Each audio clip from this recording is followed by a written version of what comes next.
Welcome to Michelin Raceway Road Atlanta. Today, it's round number 2 of the 2025 Mission Foods Speed Tour. The highlight show of the afternoon, this is the Trans Am Series presented by Pirelli. Hi everybody, I'm Ralph Sheheen. Welcome to our booth here high above the racetrack here at Road Atlanta. Just coming out of the final turn and up onto the main straightaway. I'm joined by one of the stars of our TA2 tour, Thomas Annunziata. Great to have you with us, Thomas. You ready to go? Yes, sir. Thank you, Ralph. Yeah. So now these cars are a little bit different than the TA2 car that you race. How so? Yeah, I mean, they got twice the horsepower of these race cars than the TA2 cars and twice the grip. They're super refined. They've got tons of downforce. But the racing's really good in this series because there's a ton of mechanical grip. So I think we got some big hitters here: Brent Cruz, Brabham, the veterans, Menard and Andretti. It's going to be a really good race, I think, and a war of attrition for sure. Got to have a lot of courage to be fast at this place. Yeah. Going to be a lot of fun to watch. Well, we couldn't do a Trans Am Series race presented by Pirelli without my good buddy Ben Sissel, so let's head down trackside for opening ceremonies.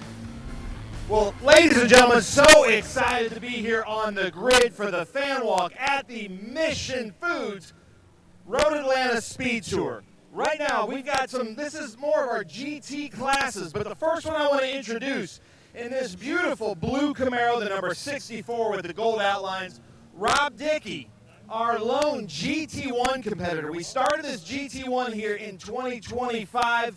Welcome. Explain to everybody what this GT1 category is. Well, so basically it's a vintage Trans Am, so it's a SCCA GT1 club racing. Guys just run them on the Hoosier Super Tour and such. Go to the SCCA Nationals in them last year. I don't think this year they have a class for them, but a lot of these cars out there, I mean, great cars, same thing that all the newer cars are based on. This was a guy out of Wisconsin, trotting out a chassis. It's all Wisconsin car, and I got a shop out of Wisconsin 4048 that's helped me put it back together and get her all pretty and ready to go, man. So we can give her a whirl, man. Give her a whirl. Love it. And pretty it is. So, Rob, thank you. Welcome in GT1. Then, one of my friends, we were talking about Wisconsin. We haven't seen him since Wisconsin. Kerry Grant from the Memphis, Tennessee area. Now, looking at you with your hair and the way you talk, it sounds like you would race a different kind of Cup car. But this weekend, you're in a Porsche Cup car. Talk to us about this GT and the GT classes in Trans Am. Yeah, super excited to be back here with Trans Am. Took last year off. Car's back together. It's running great. There's a really strong field here. I went faster than I ever have before, and I'm at the back for a slower class. But just really looking forward to focusing forward and letting the race come to me and having fun. Great crowd. Couldn't ask for better weather. Glad to be back. But Dad, who didn't take the year off last year, is up ahead of you. How's that feel? Well, he's dialed in. He got eye surgery last year, so now he can see where he's going. I think it's sped him up a little bit. That's awesome. Well, Kerry, welcome back, man. So excited to have you back.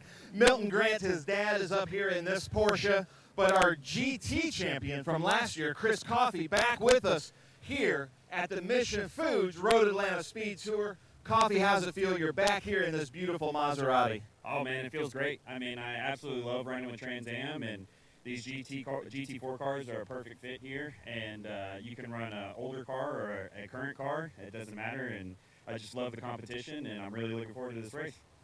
And look at the variety we have here. So we go from a GT1 car to a Porsche to you've got now a front-engine Maserati with a great sound to it, a great note. Now we're coming over to the American muscle side in GT. My friend Jeff Lindstrom, you know, I know you from SVRA and other groups, but so happy to have you in Trans Am. Are you having fun out there? Always having a blast here. Love running with you guys. I'm glad we got to step up to run some Trans Am races. We're trying to finish a race for the first time with this car this weekend. We have not finished a race with this car, whether Billy was driving it or I was driving it. We're hoping we can pull one off here and get to the finish line without having any issues. That's our goal today. I love it when you have goals like that. Now, I will say most people's goals is to finish on the podium, but to finish the race, that's good as well. So everybody root for Jeff Lindstrom to finish the race out there in that car. Now we're coming to Patrick Utt with this Race Quip Chevy Camaro SGT car. So, I'm sorry. But Patrick, we go back a long way. See, I'm sorry, I hate that. And we are supposed to be about the fans, but man, this is so cool. Loved having you at Sebring with us, and now you're here at Road Atlanta. Well, Ben, you know, the best thing I ever did is move over to the SGT class. I appreciate Trans Am looking at the rules and allowing us to take a TA2 car and run an SGT with some added weight. I know that Trans Am's the deep end of the pool, so when I came over here, I knew it was going to be tough, but TA2 is the Marianas Trench. I mean, the talent is so deep. I needed more seat time. I needed to learn these tracks. So moving over to the SGT class, it puts me with more gentleman drivers like myself, and so far it's working pretty good. Nice. I love it. I love it. A little geography lesson talking about the deep end of the pool, and then he talks about the deepest part of the ocean for Patrick Utt. Patrick is also here with his brother, who he's been racing with for years. Then we're going to come into the XGT stuff. Look at this. So we've got Kaylee Bryson here, all the way from Oklahoma, signing autographs. How's it feel to be back at Road Atlanta? Oh, this place is so much fun, and I'm loving all the elevation changes and just being out here with a great group of crowd, and the fans are amazing here, and I've got a really fast car, and I'm ready to go out there and have some fun. Nice. I love it. Well, good luck out there. We have a lot of different cars in XGT.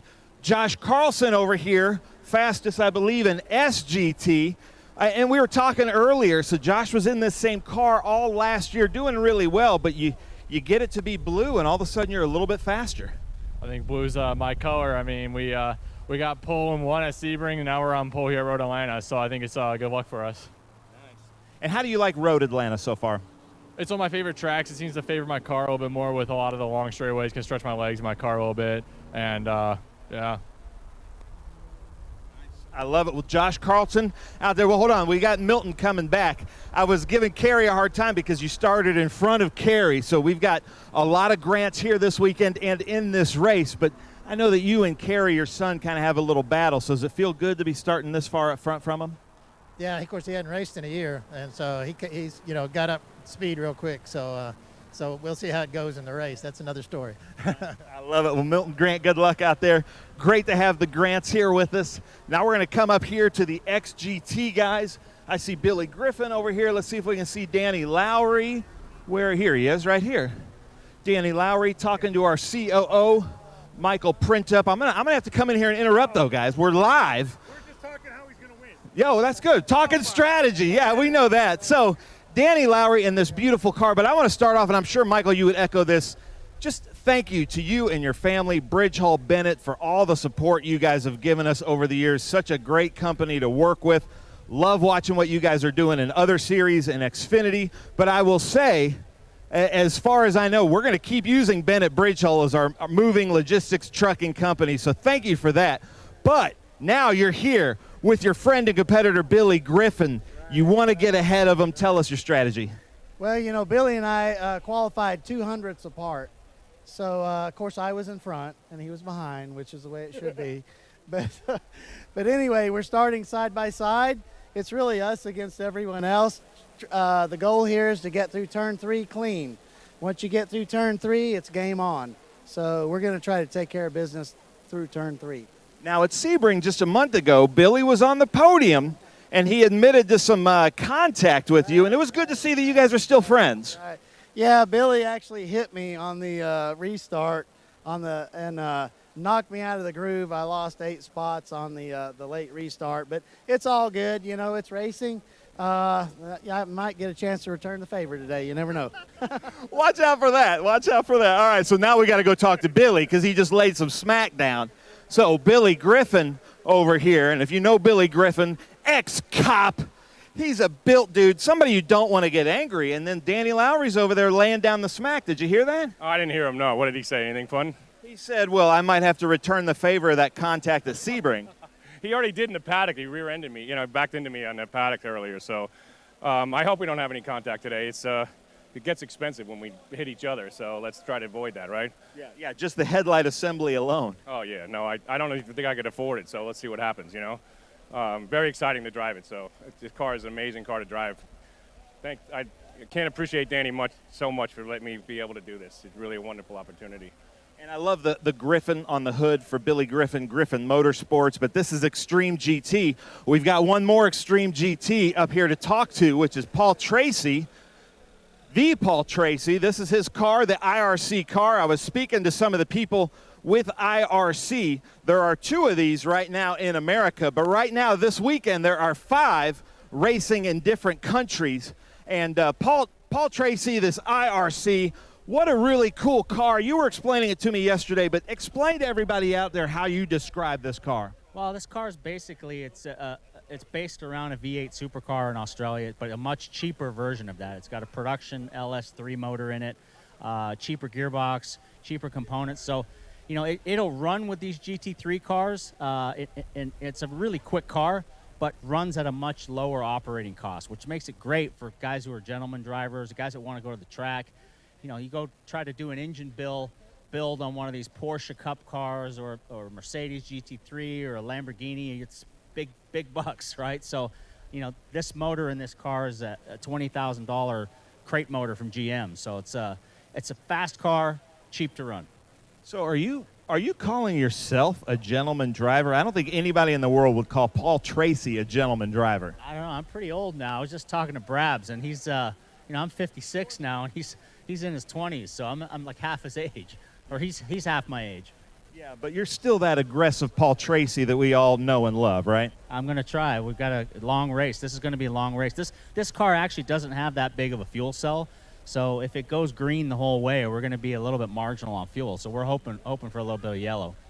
All right, well, you won at Sebring. Great race there at Sebring. So Paul Tracy's here with us, ladies and gentlemen. And as a commentator, I'd love for him to come up to the commentary booth. But as a driver, we want him in the race car. So that's really cool. We were talking about the Grants. Here's another Grant here, and Keith Grant, here he is. So we have 3 of the 4 Grants that usually race in Trans Am with us. So Keith Grant in a TA car, the first of our TA cars. Are you having fun out here in Road Atlanta? Oh, yeah. Love the track. Love the cars on the track, so we're having a good time. So you're here with your uncle and your cousin? Yes. But you're in an 850, 900 horsepower, and they're in the Porsche Cup cars. Big difference. But I also know you from Formula Atlantics and high downforce cars. So what's your strategy when the green flag drops? I'll try to get to the front, but that's going to be tough. We got a good field today, and I just want to maintain position for a little bit, but try to work my way forward slowly throughout the day. Well, it is in the TA class at Road Atlanta. It is kind of a war of attrition, is it not? I think that's true at about every track right now. Well, that's awesome. Ladies and gentlemen, Keith Grant, Franklin Road. He's got Motul on the hood in this beautiful car, and Tommy Dreese just ahead of him in a car that matches. So we got to make sure. Now, Tommy Dreese's in the Trent Shore car, but let's come back and talk to Amy Ruman. Okay. Amy Ruman, 2-time champion, the McNichols Chevrolet Corvette, Valley Automotive. I know that you love Road Atlanta. How's it feel to be out here? Beautiful weather and a great crowd. I mean, what a perfect day here at Road Atlanta, and look at all the fans come out to support us as usual. I mean, what a great facility and a great track. And of course, this track is special to me. It's where we got our first win here in Trans Am. So hopefully today we'll have something for them, and we'll move up a little bit. I love it. I love it. Amy Ruman, ladies and gentlemen, the McNichols Corvette. We've got 2 ladies out here in Corvettes. I got to come and talk to Masood because we didn't get to speak to him at Sebring. He kind of took a year off, but you have a special guest here who we love as well. So you got to introduce her and bring her into the shot as she's walking away. Yes, because the thing about Masood, when he joins us, we can see there are people. So, you know, we're kind of a North American race company, but when you're in the field, we become an international global racing. Explain that. Well, I've got family all over the world, so it's nice to have a bit of international exposure, I think. So it's something I hope to bring. Thank you. Now, who is this lady here? Come on in here. This is my aunt. She's come up from Miami to support me, so hopefully we'll do all right.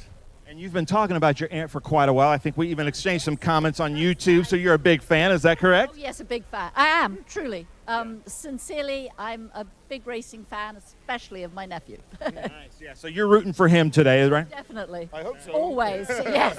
Well, that's awesome. Well, Masood's here with All Graham. And what's your name, ma'am? Juanita. Juanita. Awesome. Well, thank you guys so much for coming out. Have fun out there. So happy to have him back in the series in TA. Then we're going to come up here, talk to David Pinterick. Where is he? Captain America. David Pinterick in this beautiful Kreider Racing Ave Riley car. And we got to get a shot there, Lucas. They're all in their uniforms. I love that. Can't find David, though. Then we come over here to the Tommy Dreese car.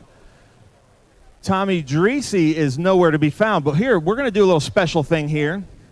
Go into the porta potty. Yeah. He said he's in the porta potties. That is true, Tommy Dree. See if you can hear me. But we're going to interrupt here. Our new president, Andy Lowry. And just a few years ago, Claudio Burton brought Andy Lowry to Watkins Glen for him to just wipe the floor with the field. And now you're the president. How does that feel? Well, I had a lot of fun with Claudio there. I'm super thankful for that. That was a really cool. That was my first foray into Trans Am, so it was an honor. We got our W together. That was a lot of fun at Watkins Glen there. So this transition, this has been pretty wild. This has definitely been an experience that I'm trying to get my arms around and do the best I can for this series. Love this series. Trans Am, our GT competitors as well, has been for sure probably one of the most exciting, but also one of the most daunting things I've ever taken on. And Claudio, real quick, you're from Atlanta. You and Adam Andretti won here last year on Adam's birthday. Is that extra pressure? No, the pressure's always the same. So, no extra pressure.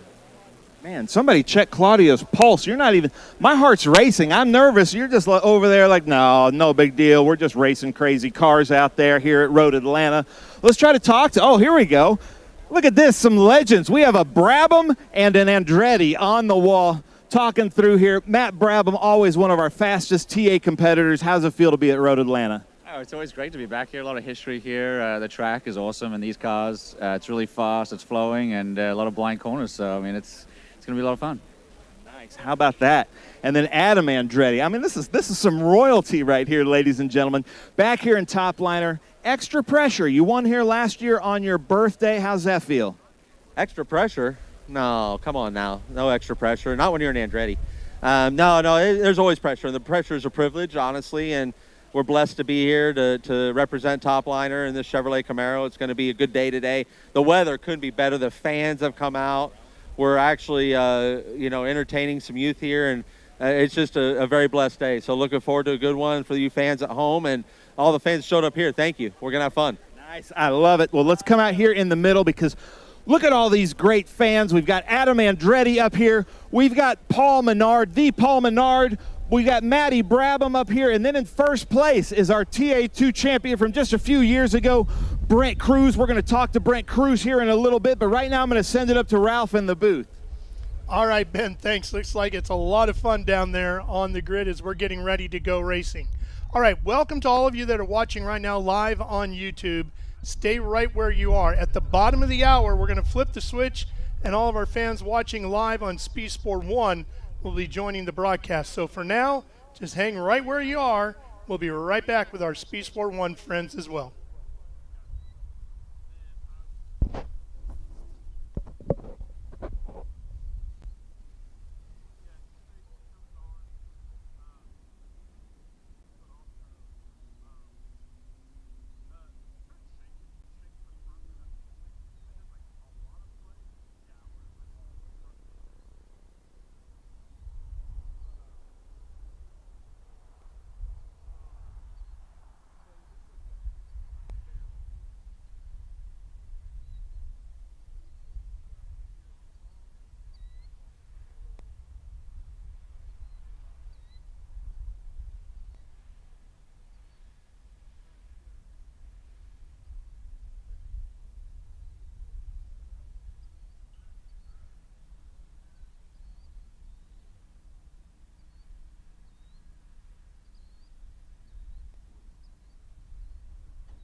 Welcome to Road Atlanta, where the hills rise, the pavement twists, and history looms over every apex.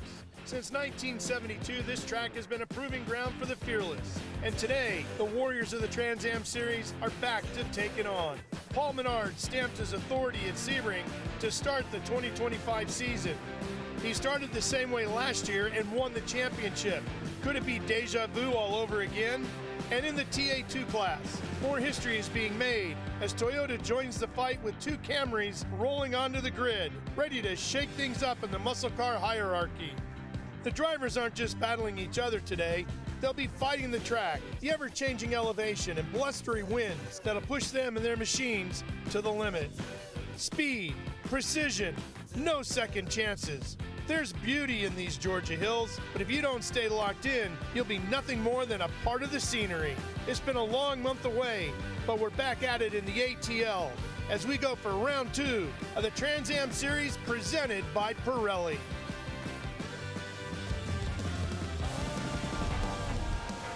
To the very fast and very challenging Michelin Raceway Road Atlanta. We are here for the second stop on the 2025 Mission Foods Speed Tour. This is the next show for the Trans Am Series presented by Pirelli. Hi everybody, I'm Ralph Sheheen alongside one of our stars of the TA2 category, Thomas Annunziata. Great to have you with us, Thomas. Yes, thank you for having me. This racetrack is so challenging, it's so fast. What are you focused on as a driver to be quick here? It takes guts. But it's more of a one-line racetrack, but you have to go into the corners deep here. It's a bit scary, but it takes guts to be fast here. Well, it's going to be a great day of racing. We have beautiful weather.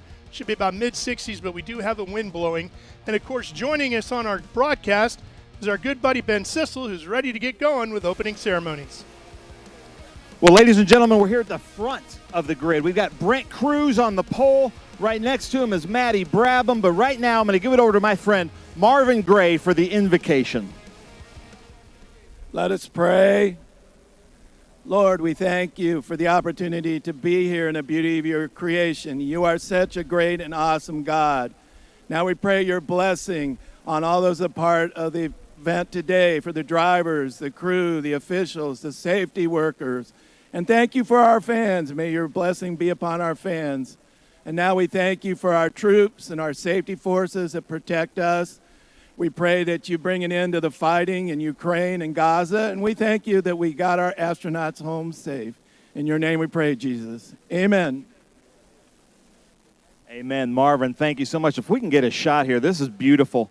The Hall County Sheriff's Color Guard joining us from Hall County, Georgia. We appreciate that as we welcome Lainey Ewers, who's absolutely incredible, beautiful voice for the national anthem. Lainey, take it away.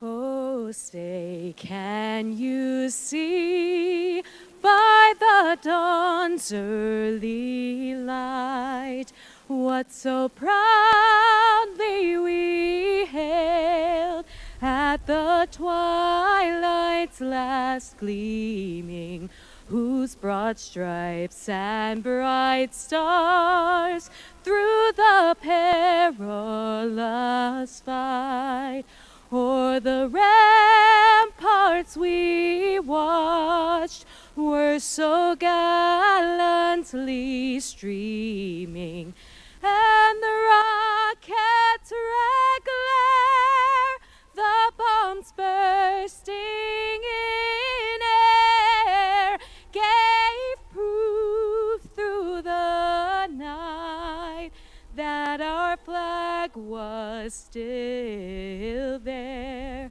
Oh, say, does that star-spangled banner yet wave o'er the land of the free and the home of the brave?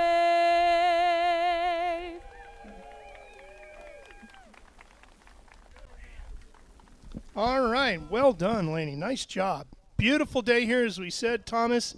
About 65 degrees, mid-60s. That wind died down some from what we saw here on Friday. Friday was like blustery and cold and everything. So this track is going to be much different than these drivers have seen at any point in the given weekend. How does this track change as it starts to warm up? Yeah, this track will have more grip in the beginning of the race, and it'll be easier for the guys, all the guys, to get up to speed quicker. But I think the track over time will get greasy, and these guys are going to have to save their tires because that creates very heavy tire wear. Well, one thing we're not going to talk too much about here is bumps. That was the story at Sebring, of course, which is where this whole series first ran back in 1966. And that's where we kick off the year on a traditional basis. And back a couple of weeks, it was a great start at the front. There's Paul Tracy, Kaylee Bryson going by. Here's Paul Menard, who got out front early, that Pittsburgh Paints Mustang. But it was Brent Cruz behind him that would eventually catch up and get around right here. That's Brent on the inside. And boy, he looked fast. Yes, he was. This track is so tough to pass at and so tough to put a lap down alone. It's an old-fashioned track, but the corners and the style of racetrack definitely fits. It's a driver's track. Massive crash right there for Chris Dyson. Took him out of competition. He was up in the top 3. He's not racing here this week. We're going to have Matty Brabham filling in for him. But back underway, and Cruz then had a problem. Turns out the belt on the oil pump came off, but Brent was so quick at shutting the engine off, no damage to the engine, which is hard to believe. Yes, which is good for him, but unfortunately he didn't get points, and Paul Menard and Andretti got the points. So, yeah, Brent's starting up front this race, and Paul's going to be further back, so this is a good opportunity for him to catch up in the championship. Not only is he starting on the pole, but he's doing it with a new track record, right? Yeah. He is fast. Amy Ruman also on the podium at Sebring. So here we are at Road Atlanta, and yeah, we're going to talk about Brent Cruz, but we're also going to talk a lot about Paul Menard. That Pittsburgh Paints back number 3 is fast. It's consistent. Paul knows how to win this championship as he has done in the past. He is definitely one we're going to keep an eye on here in 2025. My name's Paul Menard. Been around racing my whole life. I started when I was 8 years old in go-karts, legends cars, late models. Got into the NASCAR National Series for quite a while, running trucks, mainly Xfinity and Cup cars. And a good friend of mine, Pancho Weaver, let me drive his Trans Am car a few years ago at Virginia International, and kind of got bit with the bug again. And Paul Gianlozzi called, and we started talking, and we put together a full year last year, and here we are again this year. The history, it's the oldest road racing series in America. Started in the late 60s, and a who's who of drivers and champions have come through the series and either made it their home or found success other places. The cars, keep coming back to the cars. I have not driven a car that's more fun on asphalt. There's some dirt cars, and I used to ice race back in the day. Those cars are really fun too, but on asphalt, these are by far the coolest cars I've ever driven. 900 horsepower, no gimmicks, no ABS, no traction control, just raw stock car with wings and some cool aero effects and good looking cars, and some cool tracks, some really historic tracks throughout the country that I've never run at before, that I get the opportunity to race at now and check it off the list. I feel like there's a couple different tiers in the TA class. You have some guys that just want to come out and just drive really cool race cars in a competitive environment. And then the rest are hardcore racers, and Dyson and I and Andretti had a good battle last year. Dreesy was in the mix. Amy's always a threat for the podium. Can you point me, Lucas, 'cause I just can't so there's hear some good racers. Can you point me, 'cause I can't and hear this year it's just stepped up. We got the same crews last year with Dyson, with Andretti, with Tommy, with Amy. Brent Cruz, who is he's up and coming. I think he's 17 years old or something, but he's going to be somebody that you're going to be watching on Sundays for a long time when he gets old enough. Well, Paul Menard getting set to go racing, but before we can fire up the engines, we got to go back downstairs for the most famous words in racing. And Ben, we can't get one of our races underway on the Trans Am Series without our good friends at Mission Foods. Well, ladies and gentlemen, it is my honor to be here at the Mission Foods Road Atlanta Speed Tour with my friend and the CEO of Mission Foods, who's racing with us this weekend in his beautiful Porsche. But Juan, what's it like to be here at Road Atlanta? Well, it's excited. I mean, I'm great. I'm glad to be back. I've been driving this track for 35 years, so I'm ready to drive this afternoon and tomorrow. And I'm wishing good luck to all the drivers today. And it's great to be partners with SBRA. I love it. I love it. And thank you so much to everybody at Mission Foods for all your support of motorsports, from drag racing to the baggers to motorcycles to sports cars. But Juan, deliver us the most famous words in motorsports, sir. Take it away. Drivers, start your engines.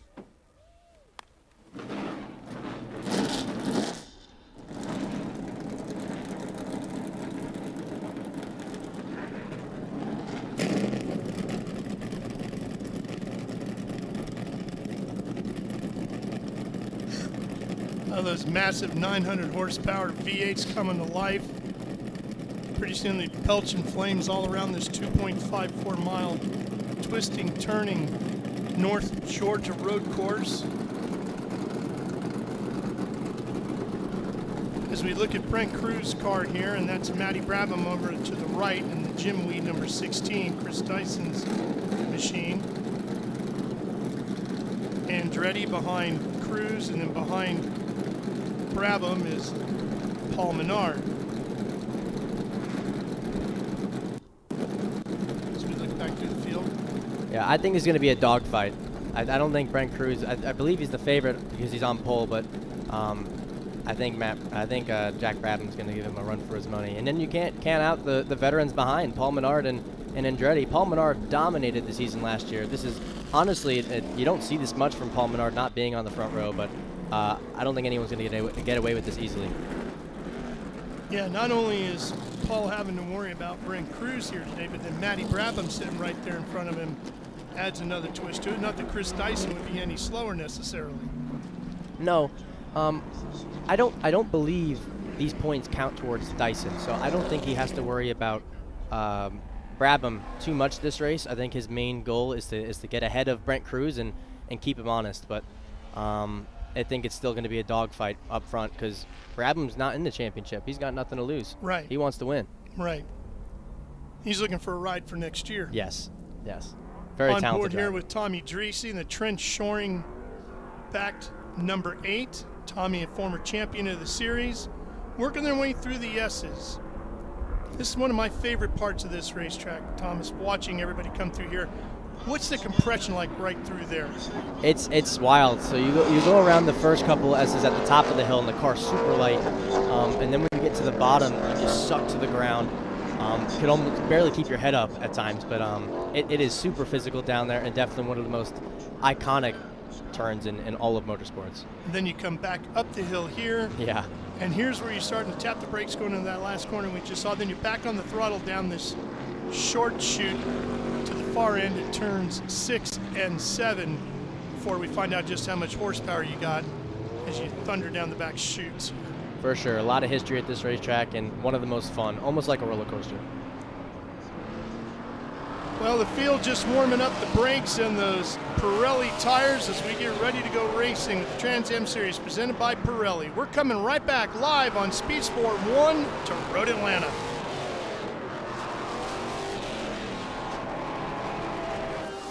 How good is this? Look at this view from Lostowski. It brings all my fans, it brings the audience into the car with me. Speed turn, 140 mile an hour entry speeds. The quickest and most efficient way for me to get information to my drivers is from using the V-Box HD2 system.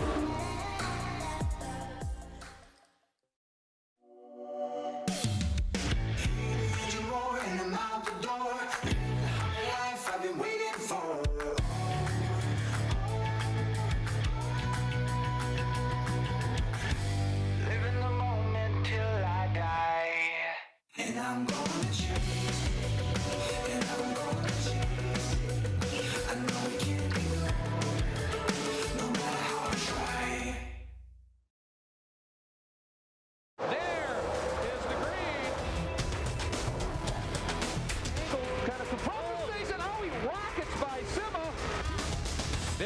said. One of the ways you overtake here at Sebring is really good in the braking zone, like this one right here. Both go around. There's the green. We are back and at it. Watch this. Oh, look out. Miller, look out.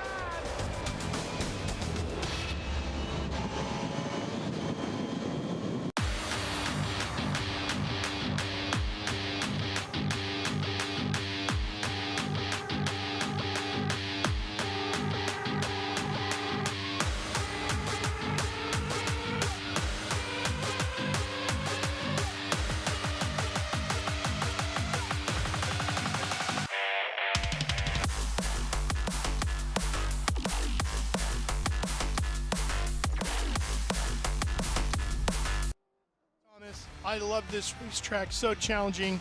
Really going to check our courage here today. We got a really interesting track map for you.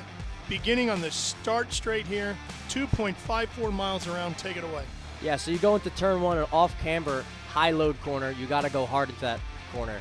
You go into turn 3, you have to go deep, and you have to hit the curb on the inside to cut the track and find the most time you possibly can. Then you enter the S's, very, very high speed S's.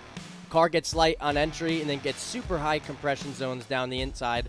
The end of that, the S's, then up the hill. You go into turn 6 and 7, your traditional 90-degree hairpins that's set up for the straightaway. You need a good run for that straightaway to set up the pass.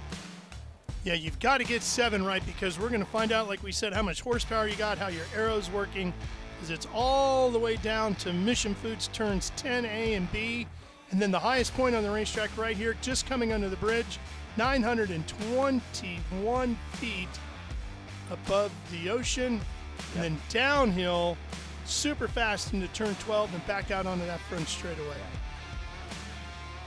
All right, we are about set to go. The field coming around on its final pace lap. Down into Mission Foods turns 10A and B. Really going to check the brakes there. Yes, I'm super excited about this race. This is going to be good. A lot of fast drivers. Coming up over the hill, pace car is pulling off. Brent Cruz, Matty Brabham on the front row as they come into turn number 12, looking for the green flag. And we are racing here at the Mission Foods Speed Tour. It's Trans Am presented by Pirelli, headed to Mission Foods turn number 1.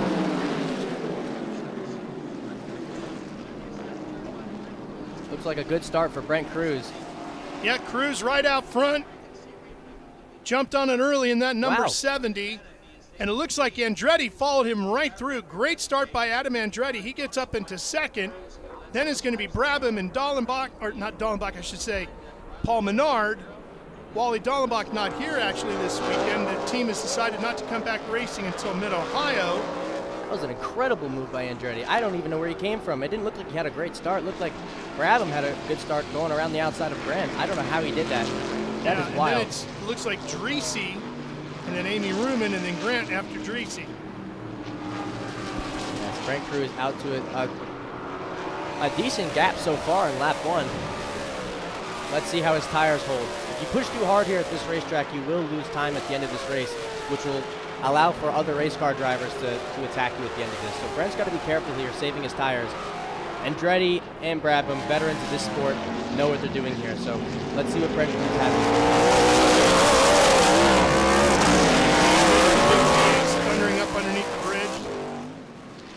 Down through the very fast turn 12. Boy, it's going to gut check you right there, isn't it? That is wild how fast they're going. Yes, it's very scary, especially when you get down to the compression zone there. The car hits the ground and sometimes wants to veer off the racetrack, but you have to hold it or else you just don't have lap time. So like I said, very, very scary track. You need tons of guts to get around this track, but we have a very gutsy race car drivers up front here. Into the Cube 3 Architecture S's. You drop about 100 feet all the way down to the bottom of the compression through here at the S's and then climb back up that 100 feet again. Yeah, and as a race car driver, you really don't, when you're focused on putting the laps together and focused on chasing the guy in front of you, you don't honestly feel the elevation change. You feel it after the race is over and you're on the cool down lap. But when you're this focused and this honed in, you don't really feel those butterflies and going over the hills and the compression zones. You're mainly focused on catching the guy in front of you. Andretti's car looked a little loose coming off of turn number 7. Looked like he spun the tires up a little bit. Yeah, he might be struggling with some early pace here. Tires are still cold, And Cruz's car is coming in much quicker than Andretti's at the moment. But let's see, Brabham's hunting him down. Brabham seems to be the faster car out of these two. He might have to get around Andretti quick in order to have a chance at Brent Cruz. Back down through 12. Here comes Cruz. Look how far out he goes. It was not unusual during practice sessions earlier in the weekend to see guys dipping wheels off to the left and kicking up clouds of that red Georgia clay. Yes, I did that myself. If you hit the compression zone wrong, the car, like I said, wants to go straight, and I did, and drove off the racetrack, and the guys at the hauler told me I had to clean the race car. So that wasn't fun, but got a little dirty, but you gotta angle that corner right. If you don't angle that corner right, you're gonna veer off the racetrack. Well, Andretti had challenges at turn number 7 on that last lap. They're headed towards that now. Let's see if Adam gets off the 7 and the 17 top liner entry a little better this time. Here it is. He's got Brabham right on his tail. Better. Yeah, much better. For It sure. drove a lot straighter forward, didn't it? Still looks like Brent Cruz has an edge in the early laps, though, at the moment. Brabham's struggling a little bit more than I thought he would to keep up with Andretti. It looks like Andretti's unlocking some pace out of that car. What do you like about Brent Cruz's driving style as we take a look at it? He's very calculated. I raced against him myself for a really long time, and even when he's not the quickest car out there, he's just very calculated. He knows exactly what part of the race he's in at the moment. He knows exactly what he has to do. And I think he's just biding his time, honestly. Even pulling away, I think he's just biding his time. The guys behind may need a caution to catch him, but I could be wrong. Brent could be pushing super hard at the moment. I have no idea. Well, he also knows where he wants to be on Sunday afternoons in the future, and that's racing the NASCAR Cup Series. That's his plan. That's his goal. Yeah, he's going to get there for sure. I know he will. Yeah. Very good friends with him. Very good race car driver. It's only a matter of time.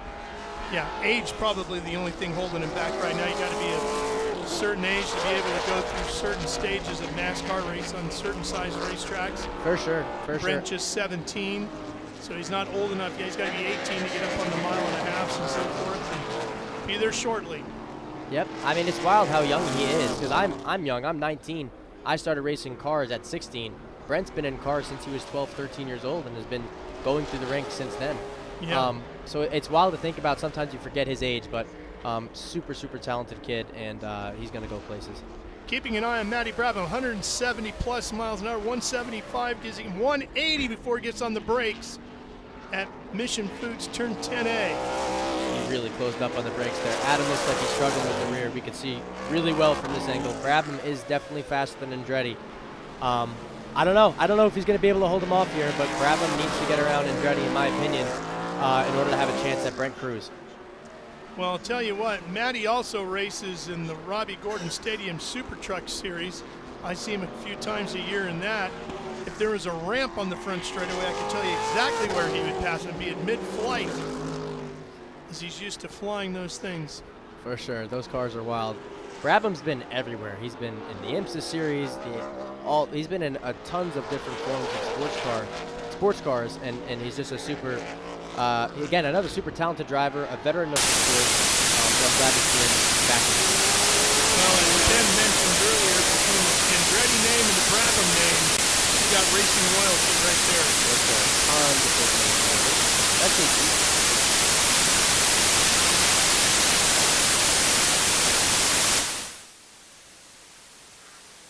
Looking a little deeper back in the category here. Brabham getting closer still. He's so much better on the brakes there than Andretti, but he can't seem to find a way to get around him through the rest of the racetrack. Yeah, do you see any place on the track where Matty seems to be quicker than Adam? And we know Adam's struggling to get off some of the slower corners. Well, because these cars are so fast and they got so much aero, there's dirty air. So when you get behind the turbulent air, that the air isn't pushing the car behind down into the ground. So Brabham is struggling in the high-speed stuff and is losing time. But where Brabham catches Andretti is under braking. He seems to be stronger in the slow-speed corners. So I think his best chance to get around Andretti will be Mission Foods turn A and B. So we see our top 3, now top 4, working their way through the first part of traffic as they catch Foss in the 54 Chevy. Yeah, this is definitely not over. There's so much left of the race to go. These races usually go caution-free. You got to save these tires. I think when Brabham gets around Andretti, it's going to be, I think he has a chance at catching Cruz. We saw Lowry and Griffin running nose to tail in the Mercedes AMG cars. Yeah, that's a good battle. Mercedes versus Mercedes. We'll see who ends up on top at the end of this race. So that's in our XGT category. So you can switch back. Here comes Brabham under brakes. There he to goes. the inside at Mission Foods, turn 10A. Right alongside, door to door as we go through 10B. Now it's back up the hill under the bridge, rolling through the gears. Sweeping down the hill. Looks like Adam might get him back. He did. I called it. I said it's not over yet. Here comes the crossover. Can he get him into turn 1? Down to Mission Foods, turn number 1. Brabham to the inside. Andretti trying to squeeze him a little bit, try to take the line away. Carrying a lot of speed through there. Not yet, but I said so. That's where he was better. He's better under braking. Andretti's better through the fast stuff. So he has to stay. He has to find a way to get even closer to Andretti, so he could dive into turn A and B, turn 10 A and B, and complete that pass. He needs to get this done quicker, though. I am surprised about where we are with Paul Menard. Menard has lost touch a little bit with these two right here fighting over second place. Yeah, the former NASCAR driver, unbelievable driver, and he gives me tons of feedback whenever I need it. It seems like an off day for him and the team. They usually don't find themselves in these positions. They're usually up way ahead. So definitely surprising, and this is a big points day for Cruz if he could just finish the race. Lowry here, still leading Griffin in our XGT battle, and they are running 11th and 12th overall. Adam, that time carrying a bit more gap between him and Brabham as they went into Mission Foods turn number 10. Yeah, they're going to have to get past this lap traffic. It's, oh, here we go. He could use this as a pick. Yeah. Adam's good run, good run. That's going to help Brabham quite a bit. Brabham Huge looking run. inside. Here he comes. He's got to go. He's got to go. Who's going to be able to carry more speed through Mission Foods turn 1? Looks like Brabham, first one up the hill and He's over got the the rise. inside line here. He's going to have the edge going over that. Andretti trying to hold the outside. Boy, Andretti is doing a tremendous job of fighting, though. Yeah, that was clean racing. I'm surprised they didn't make contact going into turn 1 or the exit of turn 1. But this is exactly what Brabham needed. I think Andretti just needs to hold back, save his tires, and if Brabham can catch Brent, that'll be a dogfight, like I said before. And who knows? Maybe he's the beneficiary of an accident, or however those guys race against each other. Hard racing will bring them back to Andretti. Yeah, Adam Andretti, the winner here a year ago. Yeah, that team, Burton Racing, super fast car. They need to just put it together. They put it together here last year. I've raced with them too as well. They're an unbelievable organization, but they seem to struggle sometimes with hard luck, right? Their car sometimes doesn't get to the end of the races, so they need to focus on that long run pace. And as long as Andretti stays in this race, it is not over yet. These cars, as fast as they are, they can be finicky. Matty Brabham hitting 182 miles an hour as he went into Mission Foods turn 10A. One of the you most can see wild that feelings. Wild ride down through turn 12, and here's the entrance to Mission Foods turn number 1. Tons of traffic. He's got to get around this stuff quick, and he's got to hope Brent Cruz catches that last traffic at the long time. Now we're on board with Tommy Dreese. He enters out onto the front straightaway. Yeah, Dreese's been last year told me. I told me a lot about what he was going through in his during that year and his career, and he's been putting a lot of his work stuff aside this year to focus more on the racing. And yeah, they're just trying to work out all the glitches and all the problems within the team, right? I mean, it takes a team to put these races together, and if one thing goes wrong, the entire thing goes wrong. You have to be perfect. So you can see there, car's looking good. It looks reliable as long as he does all the laps, and they learn from all the experiences throughout this race. They should be good for the rest of the season, but it's going to be a learning year for them. Tommy was 4th, if I'm not mistaken, at Sebring. I believe so. Just one spot on the podium, battling with Amy Ruman. Finishes Kaylee Bryson right there. That bright yellow Corvette. She's running 13th overall.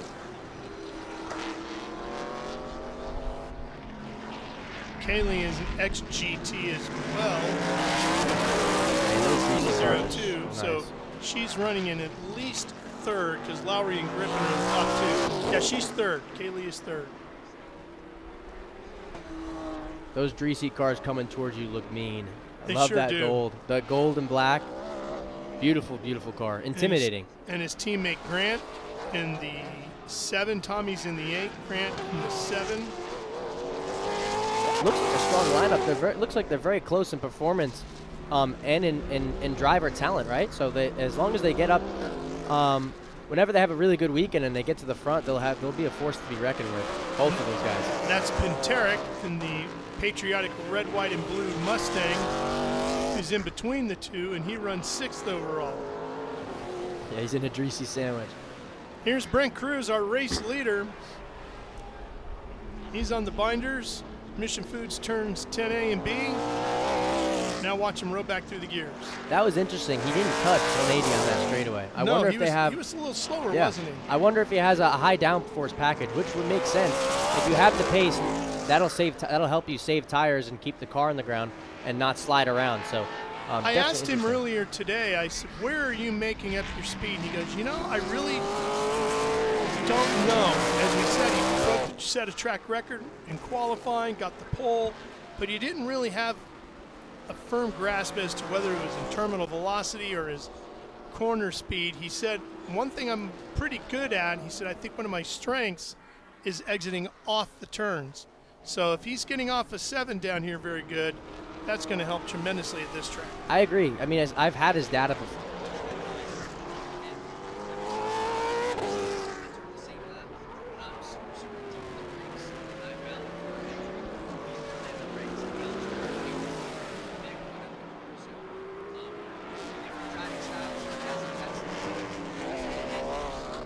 So you're more comfortable with the front end of the car, and he's more comfortable with the tail end of the car.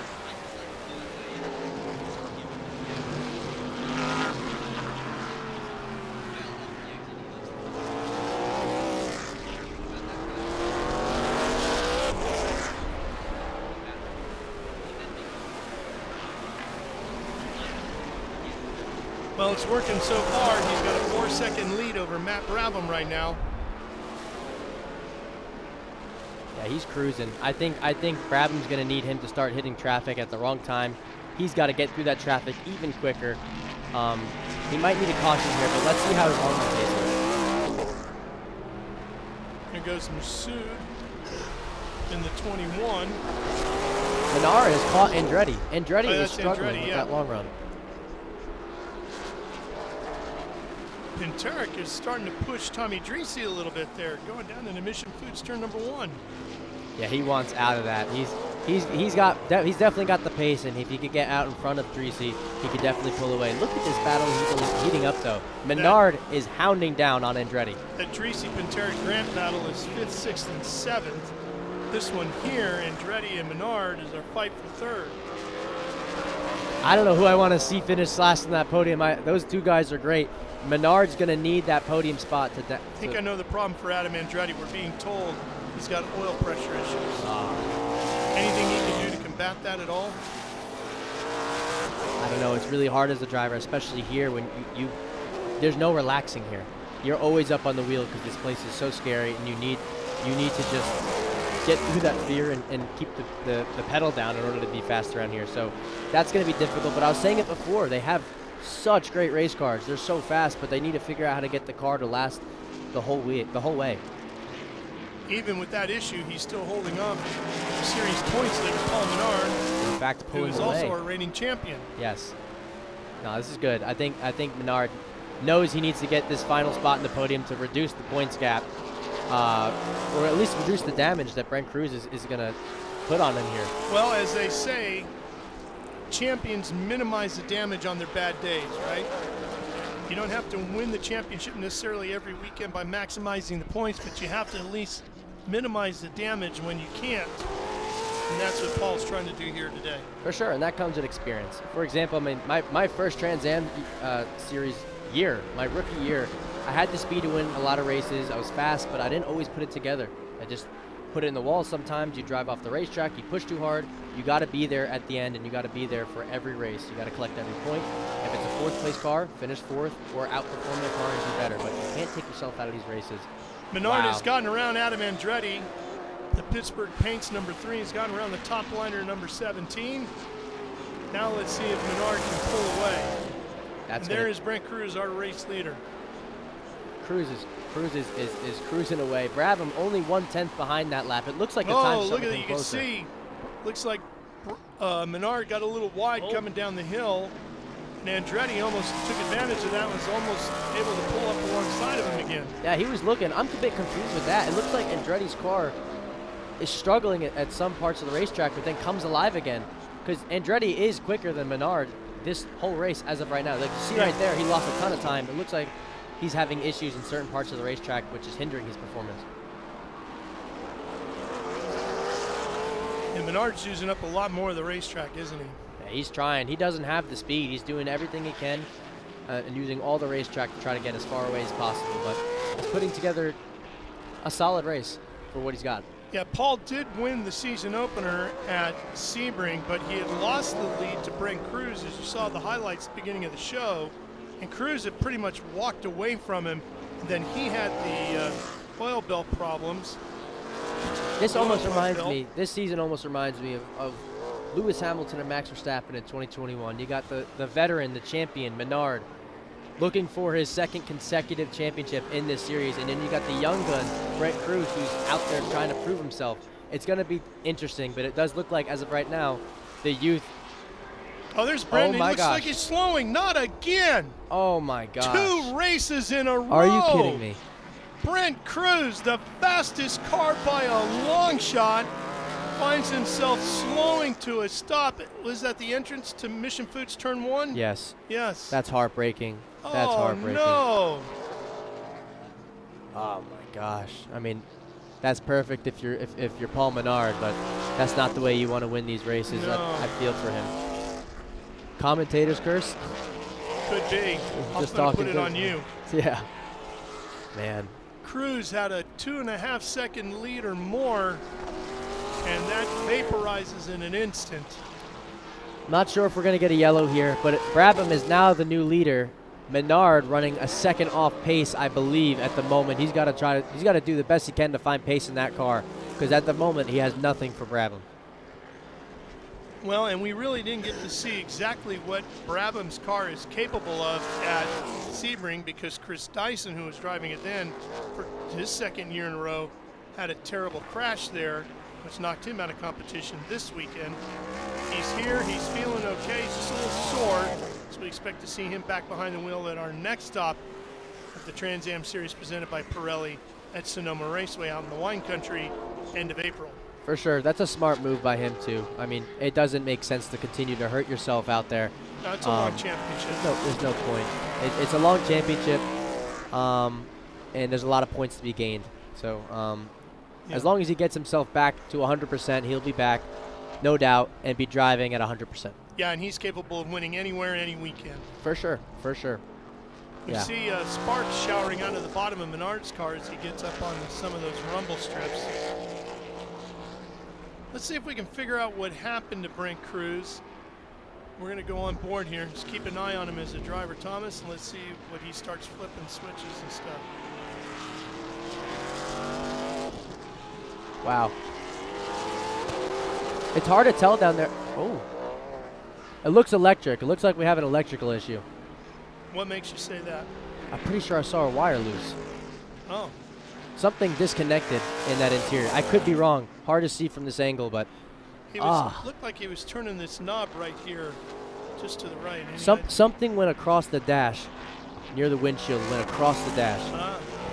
I have no idea. But so at Sebring, he blew a motor, I believe. Well, it was the belt on the oil pump The belt, came yes, off. yes. He had a mechanical failure with that. That's completely different. That has absolutely nothing to do. Two separate issues, right? Oh my gosh. But it's the same engine.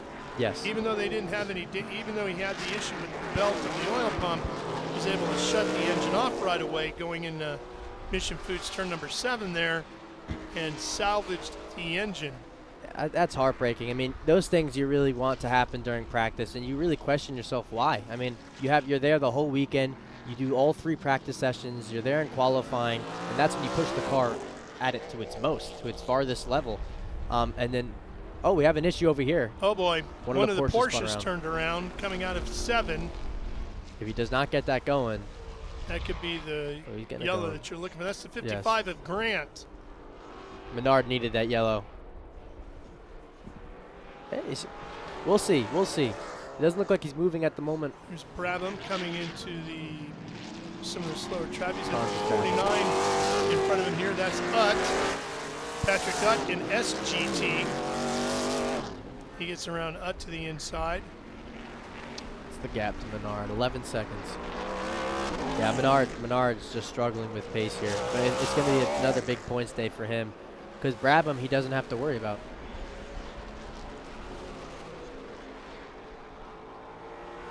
Menard's in a good spot.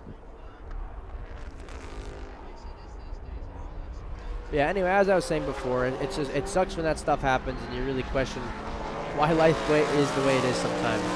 It can be difficult, but things break at horrible times sometimes. Up through the Cube 3 architecture S's with Matt Brabham. He'll get on the brakes here at 6. If I'm Brabham here, I'm in cruise control. You have an 11-second lead. Relax. In case there's a caution, save the tires, save the race car, and just chill. And honestly, same with Menard. Menard doesn't have the pace. Oh, there you go. Look at Brent. Man, that's heartbreaking. I'm really curious to know what exactly went wrong there. I'll know in a moment when I go back to the tent. Yeah. I'm sure Ben's trying to find out as well. There's Amy Ruman. We haven't had a chance to talk about Amy and her red C7 Corvette. She runs in 6th, just in front of Paul Tracy. Yes, multiple time champion. One of the only, if not the only female in history to win a major motorsports championship. One to look out for. It looks like she's in Tommy the middle Tracy with issues. He's on pit road. Yeah, we're dropping like flies here. Oh. About 20 laps remaining in our Trans Am Series presented by Pirelli, 22 to be exact. This kind of racing reminds me much of old school racing. It was much about attrition and getting to the end of the race and having your car finish at the end. These cars are so powerful that sometimes the car almost eats itself. Yeah. I mean, that's what it does. It goes into self-destruct mode. So as a driver, you gotta know where you are on the racetrack, push when you need to, and know when to back off. So a lot of these drivers right now are in conserving mode because you don't know what's going to happen. We have still 22 laps left. Anything can happen. Menard can end up the winner. So can Andretti. I mean, let's see what happens here at the end of this race. But if there's a caution, it's going to get real. Well, that very first race on a Friday afternoon in Sebring, Florida, back in 1966 was a 4-hour enduro. Then, of course, they shifted to what is now the traditional 100-mile format. Considered a sprint race, but yes, still an endurance competition in many ways. The amount of attrition you can have. And there's Cruz, frustrated and out of the car for now. Not a good start to his championship campaign, leading both races and not finishing them. He has the talent, he has the speed. You just need to figure out how to put it together. Yeah, and you know, we say he's got to put it together, but it seems to be more the team's got to get it together because that's what's letting him down. He's not letting them down right now. Absolutely, yeah. It's a team thing, and knowing those guys very well, they've never worked with these TA cars. They've only worked with TA2 cars, so they're still working it out and trying to figure out what they need to do to get these cars to perform at a high level. But yeah, as a team is what I was trying to say. They need to be able to put it together. But it's not over yet. No. If he could do what he did the first 2 races, the next 10 races, he still could win the championship. Here comes Amy Ruman. She's moved up to 6th now, and she's gotten around Grant, who got that Porsche going again, number 55. He's in 16th. Ruman running P6 at the moment. Usually a little bit higher up. Looks like they've been struggling with the car this weekend. I was racing her at the VIR. Very, very good driver. But yeah, usually don't see her this far back. So yeah, on the podium at Sebring. Yes, exactly. With a well-earned 3rd place finish. Yeah, they just seem to be struggling with that car this weekend. So broken axle, we're told, by the way, on Tommy Tracy. That report just coming in. Broken axle on the trench shoring number 8. Tommy Dreese. And that's very easy to do in these cars. Like I said, unbelievably powerful. Cars are super light. And in race cars, you try to get the lightest possible gear in order to go as fast as possible. So it's a war of weight as well. So when things get lighter and things get thinner, it's easier to brake. That's part of racing. But when you're running 900 horsepower through the drivetrain, it's gonna, as you said, eat up a lot of things. Exactly, especially with the speeds we're carrying through these corners with the aero we have. We're easily multiple seconds faster than NASCAR Cup cars. These cars are the fastest stock cars in the world. Well, there's his teammate, Tommy Dreese's teammate, the Trent Shoring team. That's Grant running back there in that other black and gold Camaro. Yep, and I think it's very important for him to catch Pantera. I think it's very important for him to catch Pantera, because if anything happens up front, he will get the final spot of the podium. In my opinion, when I'm racing for 4th place, you need to get that 4th place, because if there's any penalties assessed or there's any issues with the top 3 in front, you're the very next guy to benefit from it. There's Paul Tracy right there. That very unique IRC black machine with the big white stripe up and over the roof. Paul running in 10th right now, and he is the lead car in XGT. It's a really nice car, really good looking car. If it's your first time watching Trans Am presented by Pirelli this season, that car that Paul Tracy is driving is basically a simplified version of an Australian V8 supercar. Wow, I didn't know that. Yeah. That's awesome. That's so, awesome. I gotta get really my hands cool on those. piece.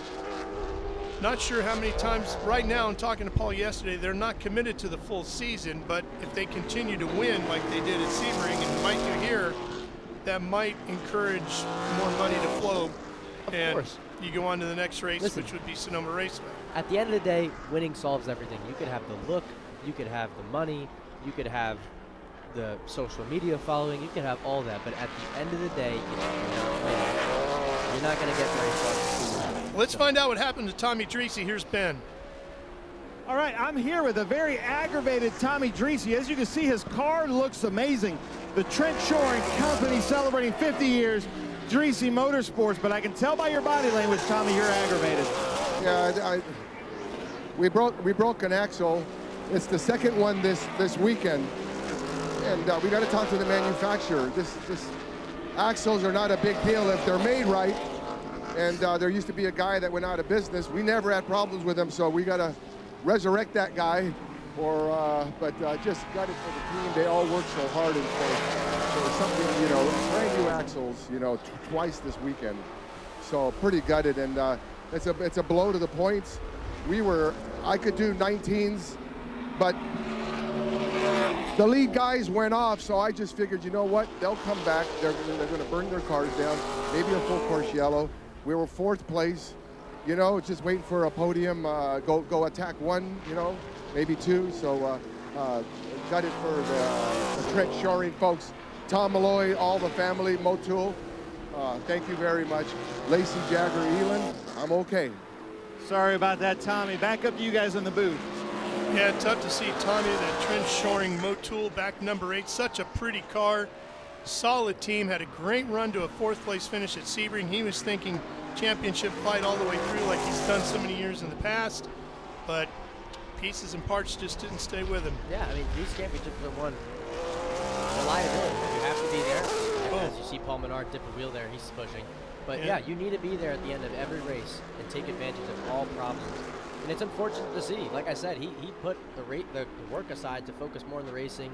And when things happen like that, you can't necessarily be mad at anyone. Like you said, he was upset with the manufacturer. But it's unfortunate. You go home with nothing and you put all the effort into something which didn't end up being the way you wanted to. But Menard right now, you watch him in that Pittsburgh Paints number 3 closing in on Paul Tracy's IRC back machine, and Menard 9.5 seconds behind Matt Brabham. Now, if you guys remember, it was 11 seconds, 5 to 7 laps He's chipping away at it. He's chipping away at it. Menard did not look like he had the pace, but as he's shown time and time again, the defending champion is now closing up in the final stages of this race. Maybe what he was doing is what Tommy Dreese was talking about. He saw the lead cars take off, and he figured, just like Tommy did, those guys are going to come back to me, they're going to burn up their tires, it might be a quick caution. I'm not going to use my stuff up as long as I can keep them in my sights. Exactly. And That's exactly what's happened. He's seen a couple of cars fall apart and fall out of the competition, and now he's in a shot for the win. For sure. He's driving like the former NASCAR driver he is. I mean, and as you mentioned earlier, since Brabham is not running the full championship, he doesn't have to worry about those points being taken away. He's in basically a winning position right now, even though he's in second, because those first place points aren't really going to count against him today. So he's in a great spot sitting there in second. I mean, it's a win-win for both these guys, honestly. I mean, Brabham, of course, again, behind the wheel for the first time in a while, and showing off his talent and skill and dominating this race as of right now. And Paul Menard doesn't need to beat this guy. He's good. In his head, he's got the points, and he's won the race because he's beat everyone he needed to beat. So, obviously, Menard, being the race car driver he is, he still wants to win this race, but make no mistake, P2 is a great day for him. That's Masoud right there in the 21. Masoud right now in 8th. 8th overall, 8th in Trans Am. That's one of our Maseratis. Very nice paint scheme on that thing. Look at that. Beautiful. Great view down through the Cube 3 Architecture S's. Yeah, it looks like Brabham picked up the pace a little bit here. Let's see what the lap time is as they cross the line. So Brabham just crossed the line. We're waiting for Paul Menard to cross. I believe Brabham pulled away a little bit more that lap. 1:23.59 for Brabham, 10.997, so he gained about a second on him. Yeah, so the gap's now eking out. Ooh, Menard just got super loose. He's pushing that thing. He's on the edge. That car, it looks like a handful to drive. And at Paul Gentilosi's stables. Good to see Paul here this weekend. This is going to come down to traffic. Especially if there's a caution. I know Paul knows what he's doing, and he's going to go for it. Because that's the only time you get everyone back close to each other, right? Everyone's spreading out. But, yeah, it looks like Menard's struggling to keep that car on the racetrack. And Brabham definitely still has the pace over him, but it's going to come down to lap traffic. Paul Menard caught him those 2-3 seconds, I believe, due to lap traffic and catching them at the right time. So he's got to stay in it. Race is still long from over, and anything can happen. Jim Wheat back, number 16 Ford Mustang, Matty Brabham. We got a fight with the Porsches here into turn 6 and 7. That's Grant in the 6. On board with Matt Brabham. Yeah, let's see what he does going into Mission Foods turn number 1, about 105 miles an hour. Look how quick he gains speed as he climbs up through the Cube 3 Architecture S's. See, he's avoiding that curb there. So again, reliability in these races, usually in qualifying, you want to mash that curb on the inside to gain as much time as possible. He avoided that curb, and you can see he's avoiding every curb here for reliability purposes. So he's driving good. He's staying within the tire. He's not slipping the tire, because if you get loose and slide the tire at all, the tire will start to overheat and disintegrate, which leaves you with less grip. So he's doing his job here. He's maintaining his position, and he's driving a solid race. Now Menard, on the other hand, is all over the place. Yeah, not he's due to wheeling him, but that car looks so hard to drive. All right, Brabham over 165 miles an hour. Let's see if he can get up to about 180 or. Let's see. Yeah, there's 180. That car's faster than Cruz. Yeah, but he's letting off earlier too. Interesting. Sorry, EMCO lap leader Matty Brabham. He's led 12 laps here today. Here's Amy Ruman just in front of him. Brabham's looking good here. As Brabham approaches more lap traffic. So let's see if we can get you caught up with some of the other categories here as we continue to watch Brabham leading here in our. He is the overall leader, and of course the leader in Trans Am presented by Pirelli. And we also have Paul Tracy, who is leading in the Innovation IRC GT. He is leading in XGT. Danny Lowry is second in XGT. Billy Griffin is third. And Kaylee Bryson is fourth in XGT. SGT right now is Joshua Carlson in his Ford Mustang. He is 11th overall and leader in SGT. Chris Coffey is 13th overall, the race leader in GT. Patrick Utt is second in SGT, and he is 14th overall. Jeff Lindstrom is next up in GT, running in second, 15th overall. Then Milton Grant and Kerry Grant are 16th and 17th, and they are running like 5th and 6th in SGT. GT1 is Rob Dickey right now in his Chevy Camaro, and that takes you all the way through the field of those that are still competing. Dreesy, Cruz, Hereford, and Foss all struggling here today and out of the event. As we approach turn 5, so far, Brabham has been stuck behind Amy Ruman for the last 7 to 8 corners, which is definitely holding her up heavy. And she's not getting out of the way. This could help Paul big time. She is not moving out of the way. She's holding her own. Well, Amy's running in 6th right now. 8 seconds, Menard. Only 8 seconds behind. Yeah, that's a big difference. This is big. This is big. Let's see the straight line speed down here. If Brabham can't get to her at the end of this corner, this is going to be a problem. As we see one of the Corvettes going slowly. We're hearing from Matty Brabham's radio. He was really disappointed that Cruz's car broke because he was really looking forward to the fight with him here today. And I think that's every driver, right? You want to beat the best on any given day, and it was obvious that Brent Cruz was going to be one of the best, if not the best here today. And that's awesome to hear. True competitor over there. I mean, I love dominating races, but there's something about winning just by a nose or just eking out 7 seconds.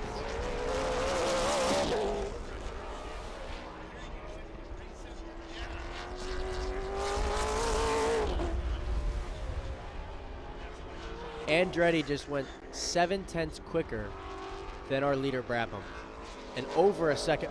Oh, we have a spinner.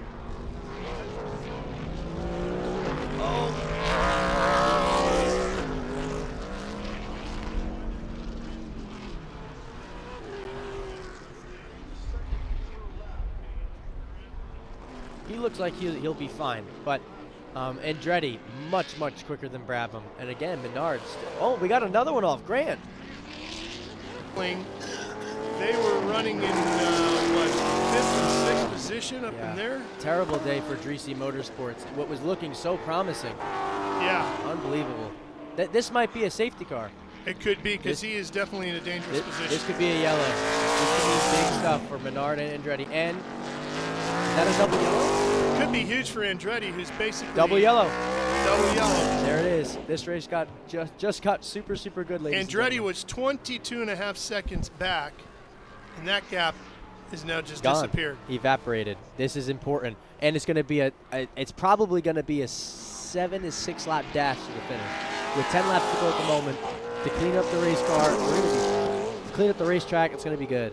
It's going to be really good. So Adam Andretti is going to walk over to Keith Grant's pit area in the paddock after the race and hand him some free coupons to the Andretti karting facility. Absolutely. Right down the road on I-85 from here. Yes, this was good. For helping him out with that.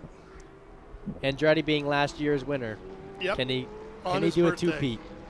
His birthday this year will be on Monday. What a great way to celebrate. He get another win here today. While they're lining everybody back up, getting the track clear, we're going to take a quick break here on Speed Sport 1.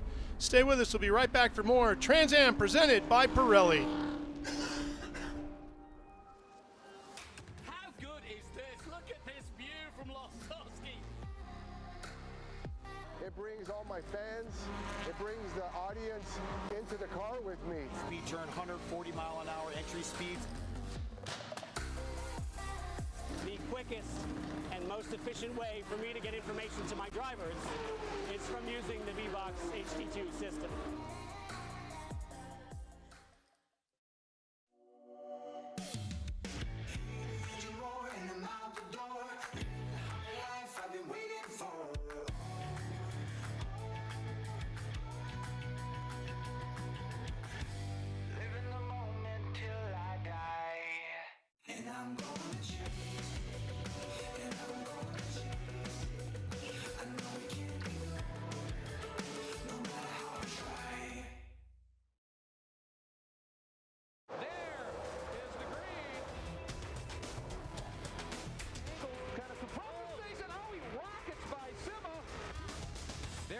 said. One of the ways you overtake here at Sebring is really good in the braking zone, like this one right here. Both go around. There's the green. We are back and at it. Watch this. Oh, look out. Miller, look out.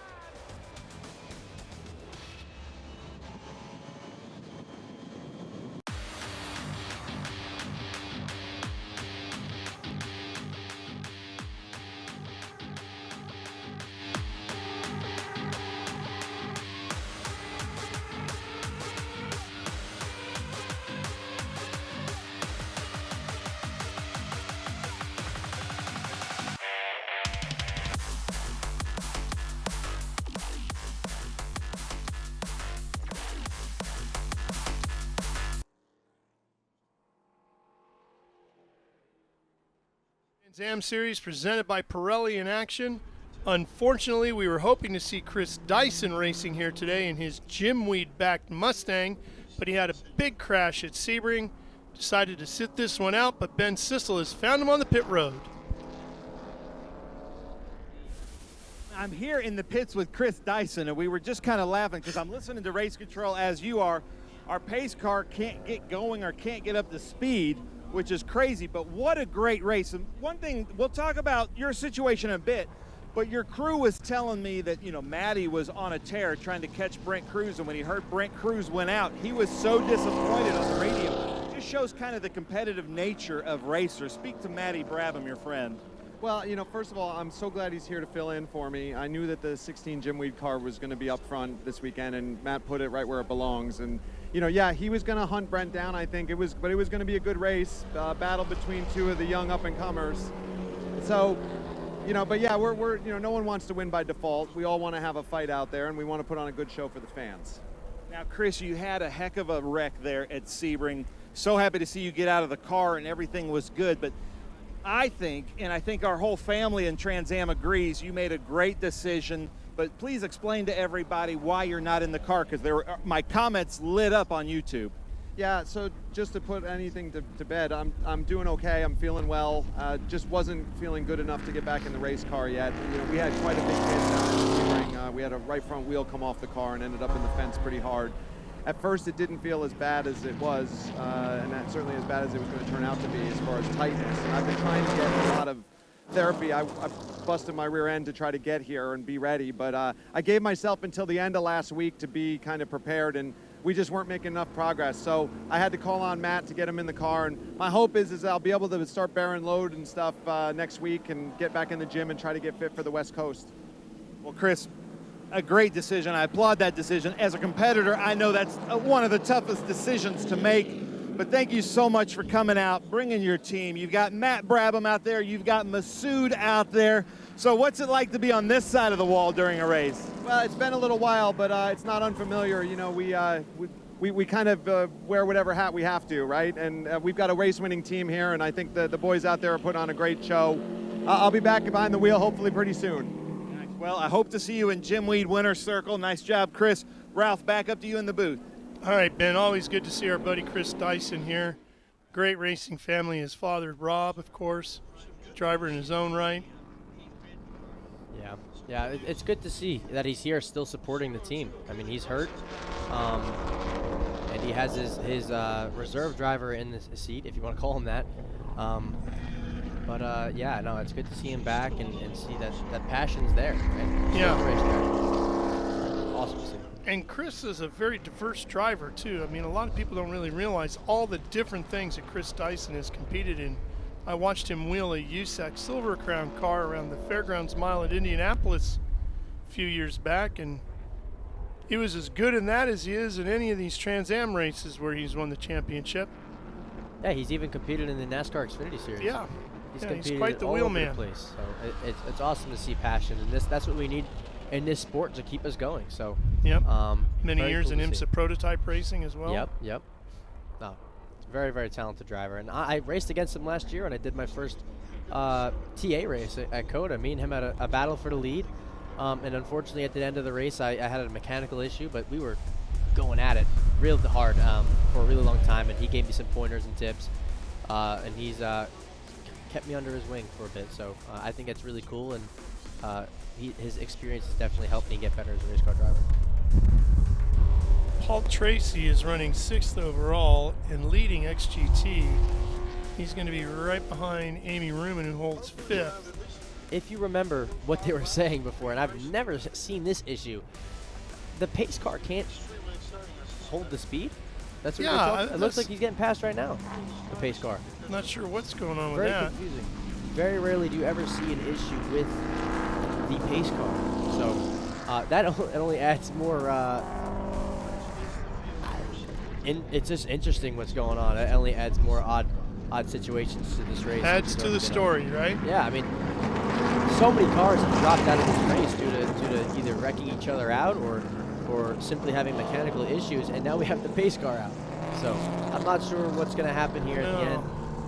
Hopefully, It's going to be a slow cruise back to the green flag. for sure. I mean, hopefully there's no other issues, further issues, because I want to get back green and see this fight up front. But we're very close to getting Grant off the racetrack here. Unfortunate race for him, but we're close to going green soon. I would say probably around another lap or so. Ben has another guest down on pit lane. Ben, take it away. All right, ladies and gentlemen, I'm with Matt Miller. I don't want to interrupt, but Matt Miller with David Penterick, and I just heard you talking to him. He's currently in 4th place, so nice job, David, in that beautiful Captain America Ave Riley Mustang. But what's your driver saying out there? Just wants to get going green again. And hang on. Oh, he's got to talk to his driver, so I'll kill a little bit of time because he's got to do his real job talking to David. But what's he saying? He didn't say anything. He wanted to know what was going on. We're just trying to pack up and see if we have anything for Adam Andretti. Well, you guys had a great battle out there with Keith Grant and Tommy Dreese, but now you think he's got anything for Adam? We sure hope so. Adam was losing time pretty quick. So, and he did go off somewhere because Tracy got by him, I think, for a while. See what happens. We'll see what happens. Back to you, gentlemen. All right, Ben, thank you. Field is at the farthest point away from us here in the main tower on the front straightaways, all the way out at turn 6 and 7. Now, other than the leader, Brabham, especially in my races too, everyone wants to see this race go green. And it's the worst thing in the world knowing that the race is coming closer and closer to an end, and you're just waiting there because, first of all, these laps are really long when you're under yellow, and you could lose focus. I mean, you don't have to do anything, you don't have to hit your marks, but you got to be able to keep yourself mentally in check and ready to go green in attack mode. But you're just sitting there waiting, planning on every moment and what you're going to do in the restart. And that, as Brabham, I mean, you want this race to end under yellow. Yeah, I mean, right. you don't want to go green again in 2 laps and possibly lose this race within the last couple laps. You got very strong drivers behind Paul Menard and Andretti. I mean, those guys are just as hungry, and this race could be completely taken away from him. So if I'm Brabham, I want it to finish under yellow, unfortunately, as a race car driver. You know, we want to win, but for people at home and the entertainment, it's going to be very exciting, I think. And this is the perfect scenario for the 2 guys behind. Well, our Ginetta pace car seems to be doing okay. Not exactly setting a track record right now, but it's staying in front of the field. No, but I mean, that's in ways that's good. As long as the car is running, that's awesome because we have a pace car. But the slower he goes, the more laps we're going to have at the end of this race. Not burning laps. Yeah. So by the time they pick up this car off the side of the racetrack and turn Missions Foods turn 10 A and B, which it looks like they're really close to doing, it's going to be a dogfight, I think. I think the only chance they have They need to slide that one over a little bit on the rollback, don't they? Yeah. We got to go, on the though. edge there. We got to get this race started. I wonder, does Amy get her lap back, or does she start in front of Paul? Right now, showing her a lap down. Yeah, I know she's a lap down because I watched her, unfortunately, go a lap down. But I wonder if there's a rule where she gets her lap back, because her starting in front of Menard is gonna ruin this final restart, I believe, with Menard not having a chance to get the lead. We'll see, though. It looks like they're just about done, which is awesome to see. Yeah. Fans all around our 2.54 mile circuit here today in Road Atlanta. About an hour north of downtown Atlanta, north side of Georgia, just shy of the South Carolina border. Look how cool that is. Look at all the fans over there. I went over there. I went back there yesterday. There's so many camping. There's so many kids here, young generation, like ball games, and there's people riding dirt bikes up there. I mean, it's super cool to see that one of the longest running series in the world, motorsport series in the world, has so many fans still, and it's so pure. Ben, what happened to Brent Cruz? All right, I'm with Brent Cruz here in the pits. He's been the class of the field the last 2 races. Brent, what happened out there? Yeah, I just want to thank the good Lord above for keeping me safe. Feel like it's kind of unpredictable now. If anybody has a car that they think that can stay together for all the laps in California, I would love to drive it. So grateful for all my guys. They've done an amazing job all weekend. You know, just kind of tough when you're only doing 5 to 10 lap runs all day in practice, and then you get out there in the race and just kind of falls apart. But I'm open for hire, and hopefully there's a car out there that I can drive that will stay together a little bit longer. But can't thank you guys enough for being here and tuning in on the broadcast. Can't thank everybody at Toyota Racing enough, everybody at Nitro. They did a great job all weekend, and we had the car to beat. Brent Cruz, they do have the car to beat, but back to you, gentlemen. That was an interesting interview. Yeah, not sure. Didn't look like he wanted to nail it down to one specific thing, did he? Yeah, and he's talking about, he was almost asking if anyone else had a race car in I California. think right now he would consider it, right? I mean, behind the safety car coming into the 10A, 10B not something complex where this almost started. And the 7 car went off. for sure. I was just surprised to hear that from him.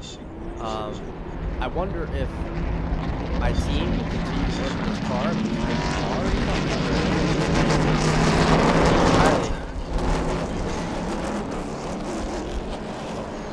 We're going green.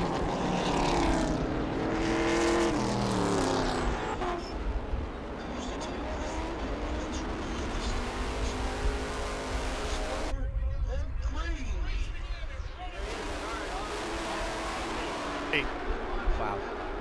Menard looking inside of Ruben's Corvette. Andretti coming right with him. There's Tracy. He's trying to catch up to Amy Ruben's red Corvette as well. See if he can get himself up in the top 5. Man, I can't believe the lap cars, they were in front of the lead lap cars. That kind of hurt us. That's going to be a pretty good fight. Paul Tracy looking to get into the top 5.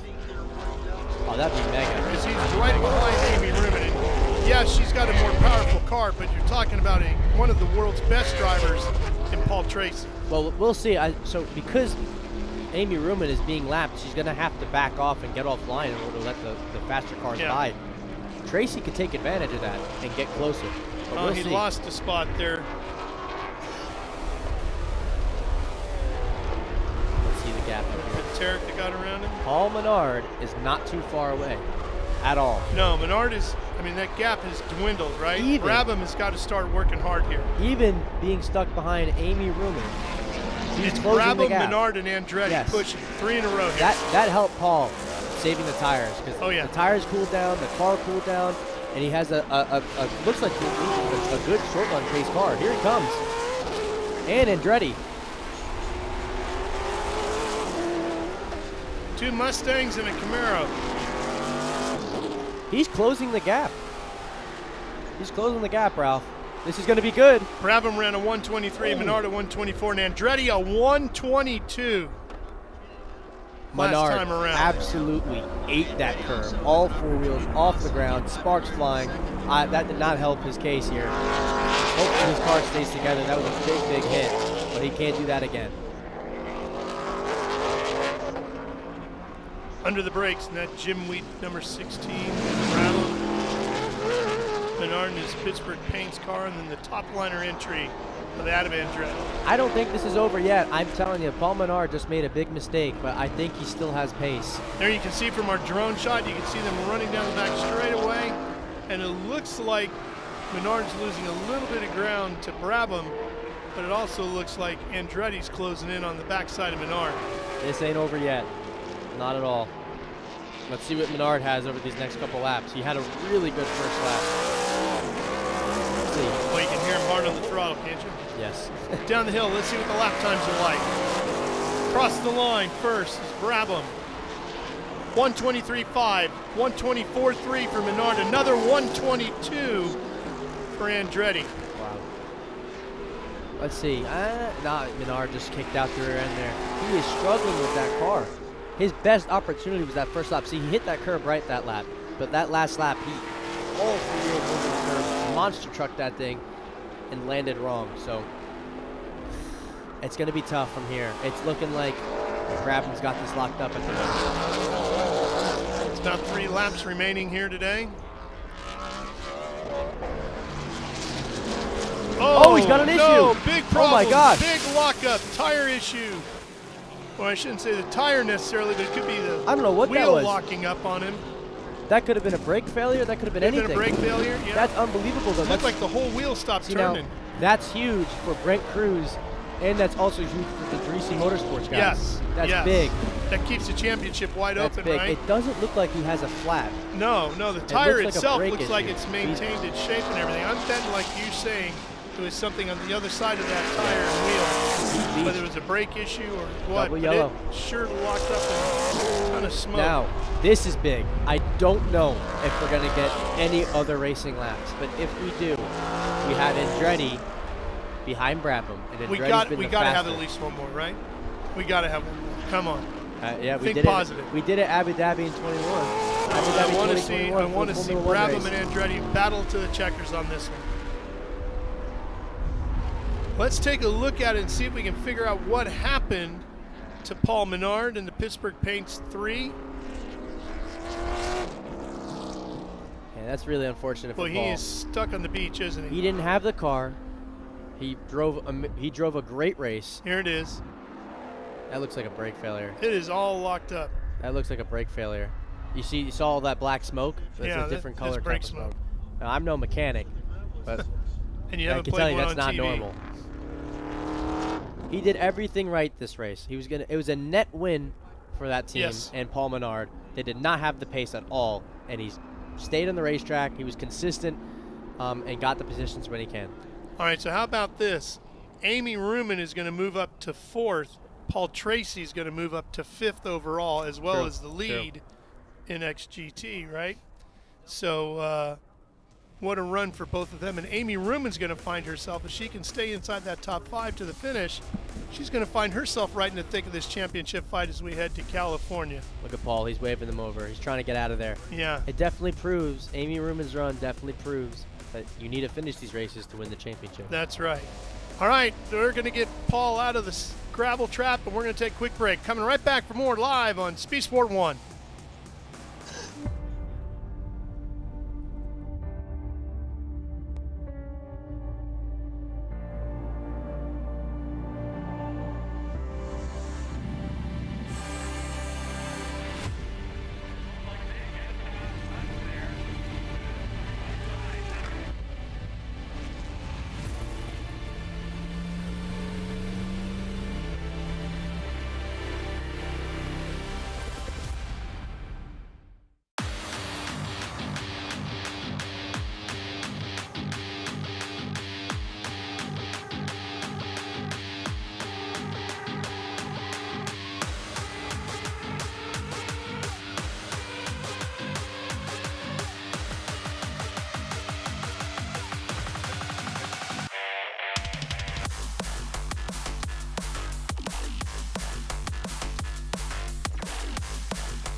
up and get ready for race day with Mission Foods. The world's best racers and tastiest products come together to make every race delicious. Fully loaded tacos, fast wraps, piled high nachos. Whatever you crave, Mission will help you be race ready with easy-to-make recipes that will take your race day to the finish line.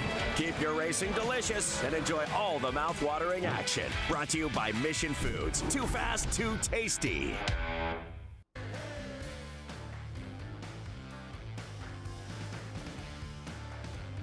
See how that Pittsburgh Paints and Stains Premier Back number 3 of Paul Menard is just buried in the gravel trap. So the white flag has come out. This race, unfortunately, Thomas is going to finish under yellow, and that means that our race winner is going to be Matty Brabham, but the big winner on the day might be the guy who's actually going to cross the line in second in Adam Andretti, because if our terrible math is correct, he's going to be in fantastic position in the points leaving here. For sure. Yeah, Adam Andretti, unbelievable story. I mean, he's a really, really good friend of mine. He's the reason I even had a TA ride in the first place.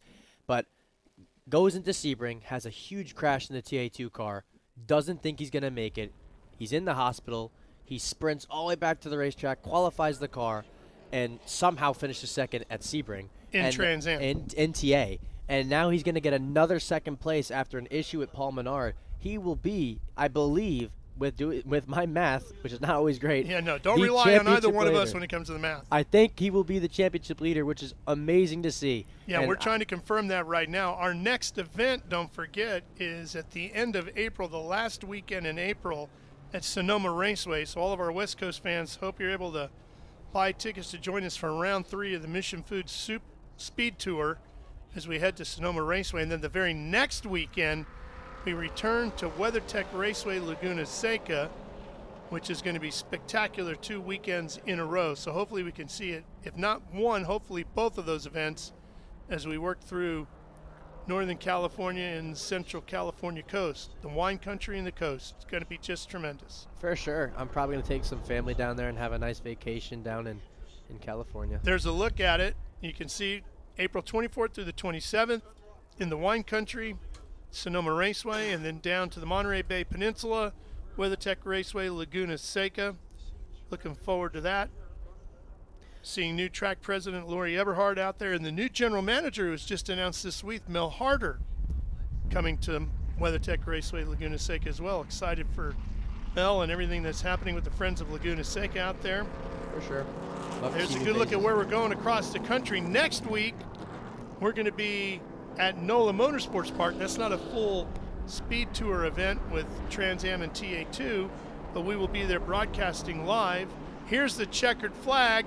The victory today is going to go to Matty Brabham. He's going to take the win here at Road Atlanta, round 2 of the Mission Speed Tour season, as he takes the win in Trans Am presented by Pirelli.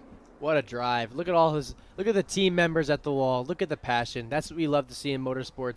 He drove an amazing race. Of course, he wanted to battle Brent. You don't like to see Brent drop out of the race like that, but what a great race by him. First time back in the seat, takes the dub, and you see Adam Andretti, I believe, now leading the championship. So yeah, we're working to get confirmation on that with our series officials, and while we're waiting on that to come through, let me give you the rundown in all the different categories. So Matty Brabham, Adam Andretti, and David Pinteric with a tremendous ride in his We didn't Ford even get Mustang. to talk about that. Yeah, Wow. to P3. finish third. What And a then run. it's Amy Ruman who rounds out 4th and the top 4 in Trans Am. Paul Tracy in his IRC GT will win XGT, and he is 5th overall, finishing in front of Masood, who takes a 6th overall and 5th in Trans Am. Then it's Danny Lowry and Billy Griffin in the 2 Mercedes AMG cars. They finished 7th and 8th overall and 2nd and 3rd in XGT. Joshua Carlson and his Ford Mustang, 9th overall and the winner in SGT. Congratulations to him. Paul Menard, we're told, is credited with a 10th here. Kaylee Bryson is going to be 11th overall, and Kaylee will be 4th in her Corvette in XGT. GT win and 12th overall is going to go to Chris Coffey. And then it's Patrick Utt in SGT finishing 3rd in that category, 13th overall, with Milton Grant 3rd in SGT, 14th overall. Then Kerry Grant 15th overall. Then it's Jeff Lindstrom, who's going to be 2nd in GT, 16th overall. And Rob Dickey is going to be 17th overall and take the win in GT1. Then it's Keith Grant, Tommy Dreese, Brent Cruz, Shannon Herford, and Eric Foss, who all finished out of the event here today. Yeah, great run by everyone. And you saw Paul Menard get out of the gravel trap there. Did not have a flat tire. I believe he had a brake failure, and I said he hit the ground super, super hard after he hit that curb. A little more info on the Brent Cruz situation. It sounds like it was a transmission issue of some sort that brought the number 70 to a screeching halt. He was having those issues at Sebring as well. Yeah, behind that the could be it scenes. then. That's unfortunate. Don't like to see that, but yeah, what a race, unpredictable race. Well, that's the beauty of Trans Am presented by Pirelli, right? Yeah, it's for sure. 100-mile sprint, but as you said throughout the event, boy, you got to be there at the finish. And that is not an easy thing to do at a place like Road Atlanta. For sure. Super excited. I was making the joke before. Wish we had Michael Massey here to maybe get us a one-lap restart. Yeah. I'm sure Andretti would be eager to go. Yeah, but then we'd have the challenge of who got lined up where and all that sort of stuff, right? Hey, we love Like they did at controversy as Abu Dhabi. fans, no? Controversy's awesome as fans. Yes. Well, it's going to be great to hear from Matt Brabham and the rest of our winners in the different categories. There's Menard coasting back around now. What a shame. Boy, that car was so fast. I know the Gentilozzi gang will have it ready to go at Sonoma. These guys are going to have just shy of a month now to get themselves together, but then they're going to have back-to-back weekends at 2 very different, very challenging racetracks. And that's the beauty about Trans Am. I mean, you don't, after a bad weekend, there's nothing to be ashamed about as Paul Menard, but you know, you have to not dwell on it, but you think about it for a month. You want to get back out there and you have to wait, which is not always the most fun thing to do, but you also in Trans Am have time to disconnect from racing after a bad weekend. How much time do you give yourself? Do you give yourself a day to the end of the weekend and then you got to focus up again? What do you do? Really depends on how bad it could be, but usually it'll take a few days and you'll be good. As we have our winner here. Hopefully we'll be seeing Chris Dyson back behind the wheel of that 16. For sure.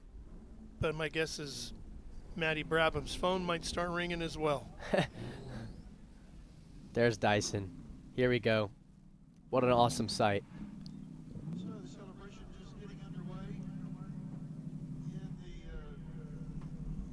All right.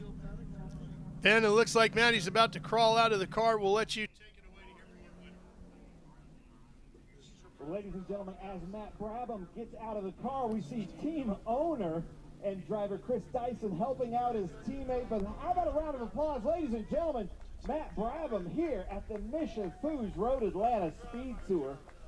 And Chris Dyson, you got to be proud as they take off their helmets. Well done. Sorry Great about job. that. No, you did a great job. Thank you.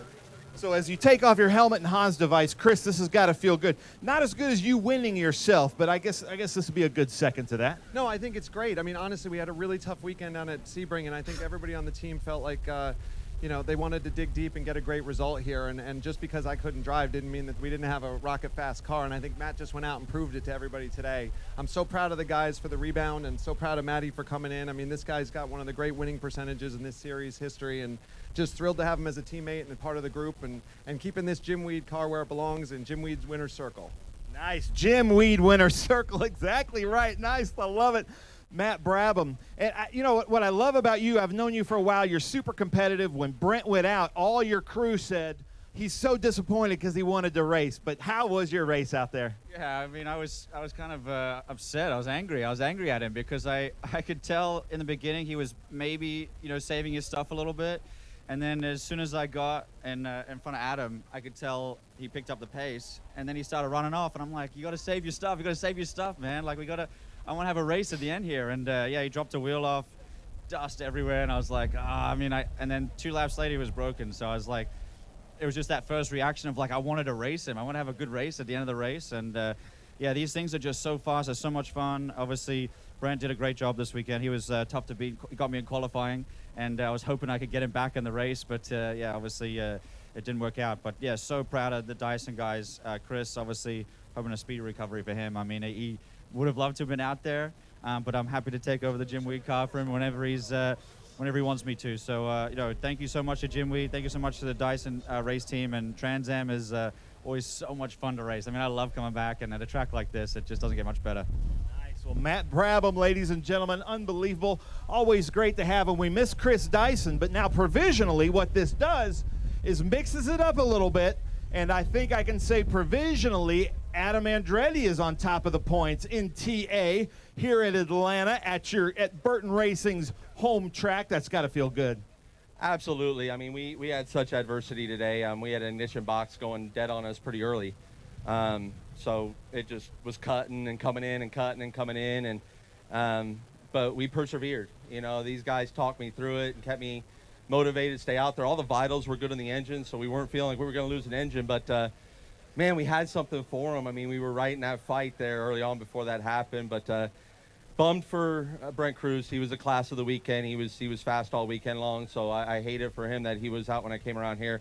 Super happy for Matt Brabham and his team, and just ecstatic for our group. We got this points lead, and we're not looking to relinquish it anytime soon. So we're looking forward to going to the West Coast, and thank you to all the fans, the kids that spent their day with us too, that Claudio Burton brought in. I mean, it's been a very blessed day. So thank you to everyone. Really appreciate it. Nice job, Adam Andretti. But I see our XGT competitors all talking over. Hold on, PT.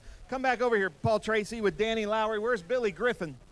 Let's get these XGT guys together because that was quite a battle out there. Paul, unbelievable. That car it just seems to keep going. How was it? It was great. We had a pretty quiet race for us, really. I had a TA car that was kind of buffering myself to these Mercedes cars, so I knew that if I could keep that TA car behind me, then I had a little bit of a breather. So, you know, long race, we were marginal on fuel. We definitely needed that yellow. I was going to run out of fuel if it kept going green, but you know, I can't thank these guys at IRC enough. They gave me a chance to drive this car in Australia and then come and show what it can do here. And you know, you finish in the top 5 with the big TA cars and win the XGT class. It's pretty cool for these guys. There's just a little group of guys, and if you want a track car and you're a gentleman driver, that's the car to get. I love it. Paul Tracy. Then we come over here to these 2 Mercedes-Benz drivers. Looks like you guys are still friends, so I like seeing that. Billy, how was it out there? It was great. There was a moment that I probably could have not been friends with him at one point, but I kind of conceded to let it go. So I knew what he was going to do at one point, and I could have stuffed it underneath him because we talked about it, but I'm like, I can't do that. Let's let it ride. So it was fun. Good race. A lot of fun. So a little bit of a flip-flop from Sebring then, too, with the points and everything. So, Danny, how was it for you out there? It was good. The car was really good early. It got slick late, and I really didn't have anything for Paul. The plan was to get up there and put pressure on him, but we just couldn't find his bumper. We had traffic getting in between us and made it a little bit more difficult. But, you know, at the end of the day, it's on us to drive the car to get up there, and we just didn't get the job done. But the car was good. We just weren't quite where we needed to be today. But we had a good day. But you're both now going to be able to pull the car in under its own power into the trailer. That's a win in itself. Absolutely. Absolutely. Cars look great. I'm barely sweating. It's fun. It's a good. Barely sweating. I love it. Now, where is David Pinterick? Here he is. David Pinterick on the podium with us again in TA. David, we spoke on the phone just a couple of months ago. So excited to have you back, and now you're on the podium. That's got to feel good. Yeah, not bad for an old man. Feels good to be out here. The old Sesame Street thing, which one doesn't belong? You got a Brabham, you got an Andretti up in Terrick. It's like, I don't belong here, but it feels good to be running with those guys. Yeah, and so happy to have you back here. You do so much for the series. Sporting the red, white, and blue Kreider racing car, you know, this is, you know, I know that you're a huge Trans Am fan, so to be on the podium with such a legend, that's got to feel good. Yeah, well, and Claudio was telling me, don't cry, and that's going to be hard not to. It feels really good to be here. Nice, I love it. Well, David Pinterick, nice job. Let's come over here and talk to some of the GT guys. Carlson, here at Road Atlanta, the blue, you're back up here on the podium. That's got to feel really good. How was your race?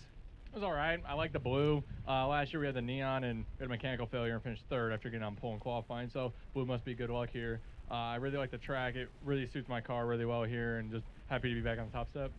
Nice, nice. I love it, Josh Carlson. Then Chris Coffey over here with the Traffic Graphics Maserati. That was a good run, good weather, great fans. This is what it's all about, isn't it? Yeah, this is an absolutely incredible race. I mean, we went A to B, didn't have any issues. Car ran great the whole time. I really want to thank all the other competitors out there. I mean, the TA guys were really respectful when they were making their way through, and I mean, it was just a great time, and I'm happy to come out on top again. Nice. Well, we're about to have a celebration here at Jim Weed Winner's Circle. We're going to set up for that, so I'm going to send it back up to the booth.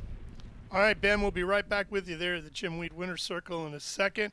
Just before we step off for our quick commercial break, I want to update you on the points. Yes, as long as everything stays the same, everybody passes post-race tech inspection, Adam Andretti will have 202 points to Paul Menard's 191. Adam Andretti is the new points leader in Trans Am presented by Pirelli.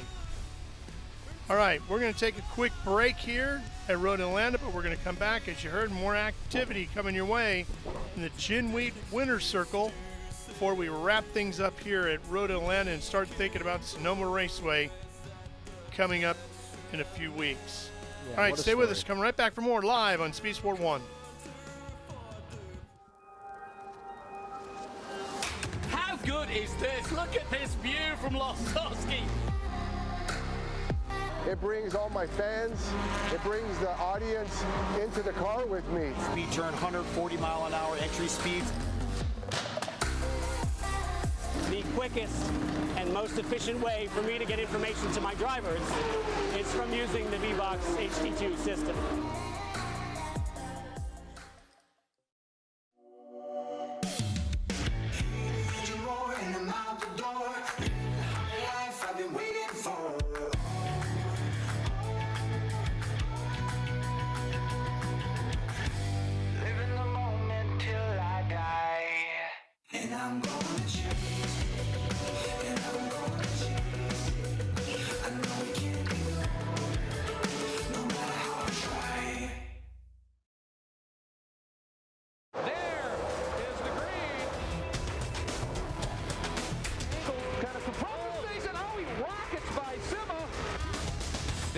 Said. One of the ways you overtake here at Sebring is really good in the braking zone, like this one right here.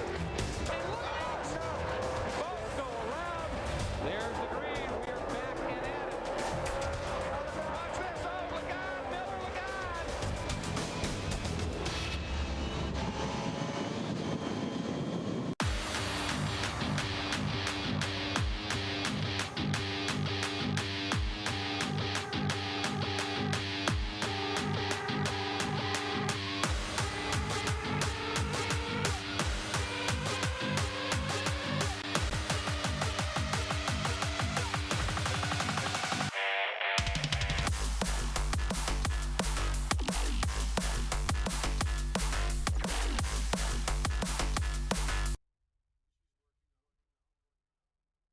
Welcome back to our live coverage here on Speed Sport 1 from Road Atlanta.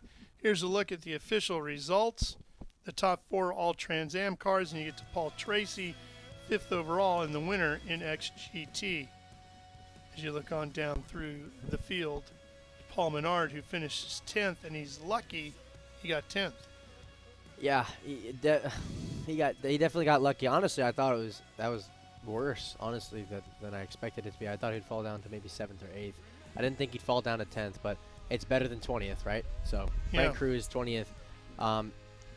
Paul's still going to pull away in the points slightly, but not as much as it could have been. And we have a new championship leader because of it.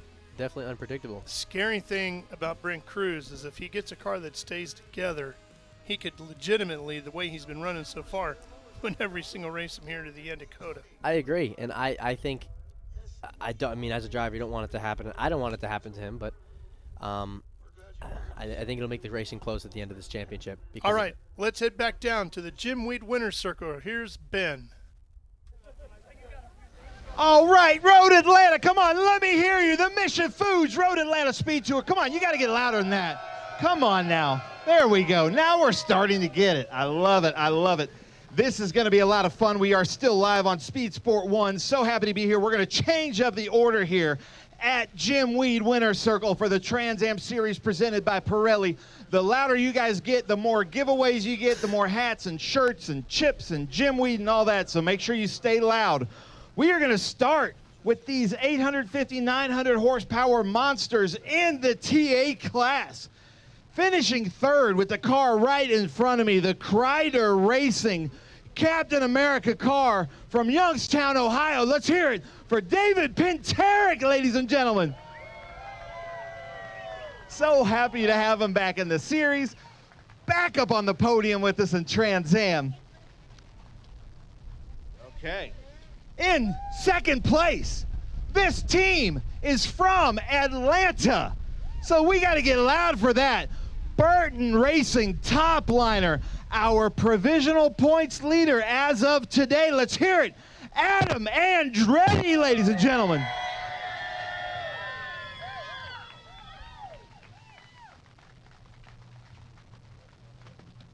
And then filling in for the team owner in that beautiful Jim Weed car, super fast. The note coming out of that exhaust was like music, but let's give a huge round of applause, ladies and gentlemen, for Matt Brabham, Jim Weed car.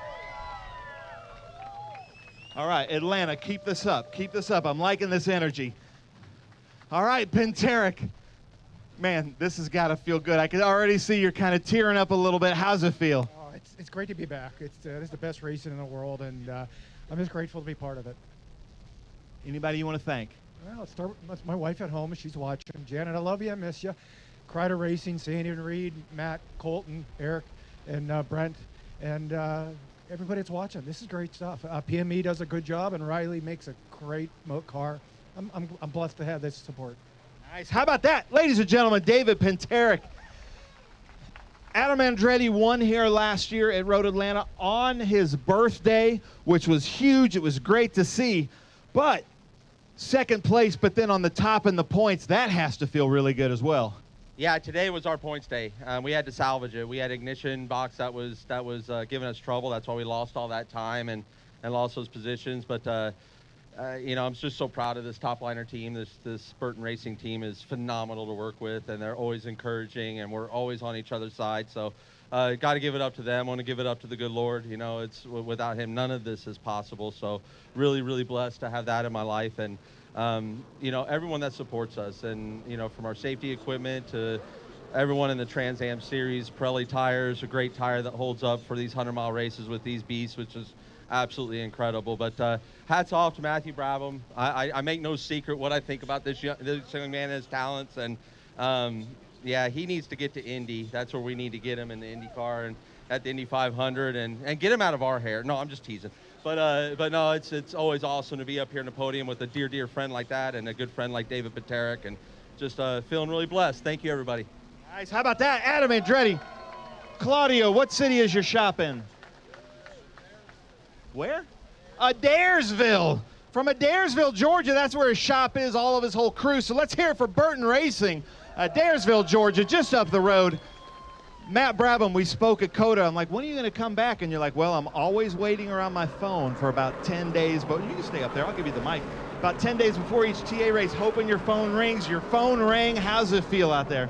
Oh, it's incredible. I mean, it's such a great series to be a part of. The cars, some of the most fun I've ever driven in my life. To race them side by side. I mean, when Adam and I had that race in the beginning of the race, we were side by side to 2 or 3 corners, and then he still got ahead of me, and then we did it again. So I mean, to race these things is just so much fun. And I mean, I'm here, and our team here, and the Dyson Racing crew is all here because of Chris Dyson. Obviously, he would have much rather been in the car this weekend.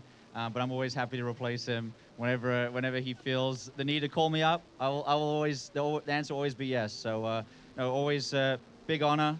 The history, Dyson Racing, this racetrack, Trans Am, the history involved. We got Brabham Andretti up here. I mean, it's pretty special. It gives you goosebumps, you know. It gives you a little bit of goosebumps. So thank you so much, everyone that makes this possible, all the series, everyone involved, and obviously big congrats to the race team, Jim Weed.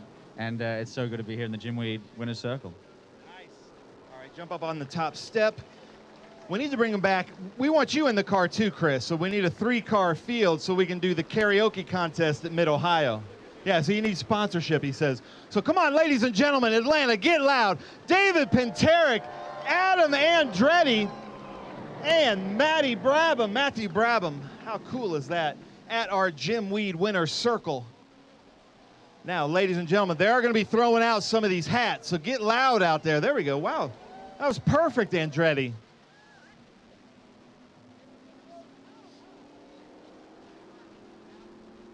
All right, hold them up. Come on now, Atlanta. I know you can get Brian Gluck. I know you can get loud. Let's hear David Pinteric, Adam Andretti, Matthew Brabham.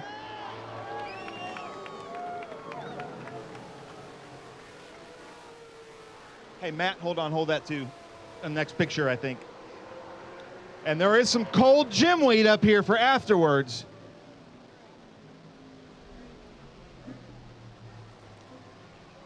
Let's see what they got. Oh, they're going right for it. How about that? Pinteric right into the eyes of Brabham. Come on, Atlanta, get loud. One more time. David Pinteric, Matthew Brabham, Adam Andretti. Nice job, guys. Congratulations. Adam, unbelievable, dude.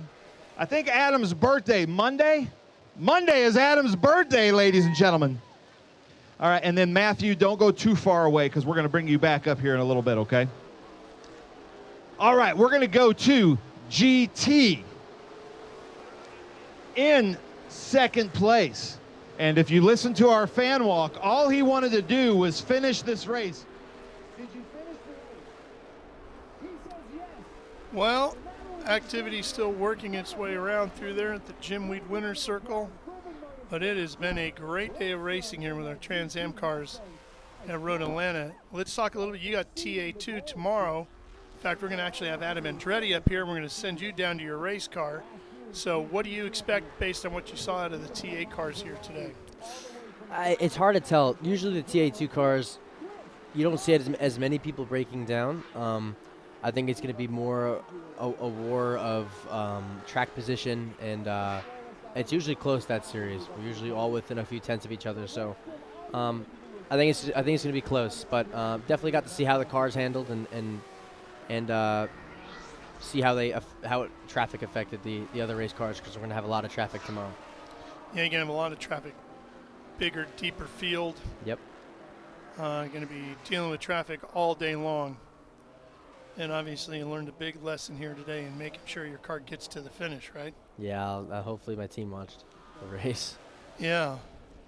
That'd be cool, though. Some unique pieces and parts that had issues here today, too. That was the other thing. Not just your traditional types of things, right? Yeah.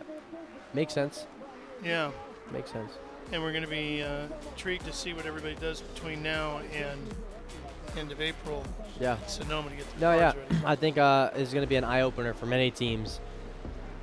There's a lot of missed opportunities this race. There's a lot of huge opportunities for other people, but there's a lot of missed opportunities this race. A lot of points left laying around, right? Yeah. So. Let's take a look at the highlights from here today. Trans Am Series presented by Pirelli. This one got underway with a new track record and a pole for Brent Cruz, who was certainly the class of the field early on. See him leading over Paul Menard here. Yeah, he was the class of the field, just unfortunately had a heartbreaker there, but you heard from Brabham saying that he thought Brent was pushing too hard. Maybe that was the reason why he ended up exiting the race prematurely. Yeah. There's Masood in the 21. Yep. Paul Menard was struggling. Look, there's Brent driving off the racetrack. That's what Brabham was talking about. Brabham definitely had the pace to win this race as well. Saw a lot of good racing, and oh wow, yep. Problems for the Grant Porsche. Yep. Oh, almost got taken out there too. I think that was Masood coming through there. And this is Cruz coming to a stop down the front straightaway. That car coming out of 12 just all of a sudden lost all power. There goes Brabham by. Cruz will come to a stop here at the exit of Mission Foods turn number 1. Yeah, and they tried to get it back out there, but it wasn't going to work, unfortunately. But yeah, race got really good at the end as well. I mean, you see Paul Menard with a brake failure. We thought it was a tire at first, but the color of the smoke said otherwise. So unfortunate for Paul Menard. That's an opportunity that they lost. I think that was almost I think when he hit that curb super hard and landed hard, I think that moved some stuff around, which caused the brake failure. I could be wrong, but he was going for it at least. Cost him the points lead, didn't it? Yeah, it did. So very unfortunate to see, but Adam Andretti, 2 major issues 2 weeks in a row with the car almost failing on him today and his body almost failing him the weekend not the weekend before, but the race before, and still comes out with 2 P2 finishes, almost on his birthday, and is now the points leader. That's awesome to see. That's an icon of the sport, Andretti. We're going to take one more quick break here on Speed Sport 1, but we'll be right back live from Road Atlanta.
Rev up and get ready for race day with Mission Foods. The world's best racers and tastiest products come together to make every race delicious. Fully loaded tacos, fast wraps, piled high nachos. Whatever you crave, Mission will help you be race ready with easy to make recipes that will take your race day to the finish line.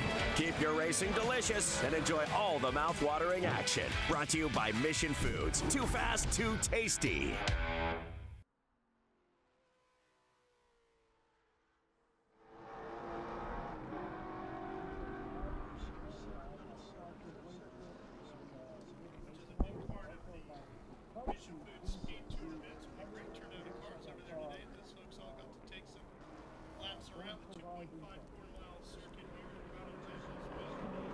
Lots of things to come see and do when you come to one of these Mission Foods Speed Tour events. Yeah, we got a lot of great racing action highlighted by Trans Am Series presented by Pirelli, and then the Cube 3 Architecture TA2 event, which will be the feature tomorrow here at Road Atlanta and live on Speed Sport 1 starting at 12:30 p.m. Eastern Time tomorrow on Sunday. Yeah, it's the best of both worlds, right? I mean, you could come here as a car fan, a racing fan, and see so many classic cars that you wouldn't see anywhere else. You almost see in museums. And then you have, on top of that, cars being pushed to the limit with some of the best drivers in the country and sometimes the world around the racetrack. So super cool to see. Some of our SVRA competitors out on the track now. They're working under a yellow flag situation. This is another example. NASCAR fans, you need to come down to one of these races for this exact reason. There's so many classic cars in this race, from a 2010 Xfinity car all the way down to Bill Elliott's car that he used to run. Yeah, it's a 1985 yeah. Elliott You got Rusty Thunderbird. Wallace's car. You got Ricky Bobby. Ricky Rudd's Jason Motorcraft Kane, Ford. Sterling Marlin Dodge in there. Viper, all kinds of stuff. Something for everybody at a Mission Foods Speed Tour event.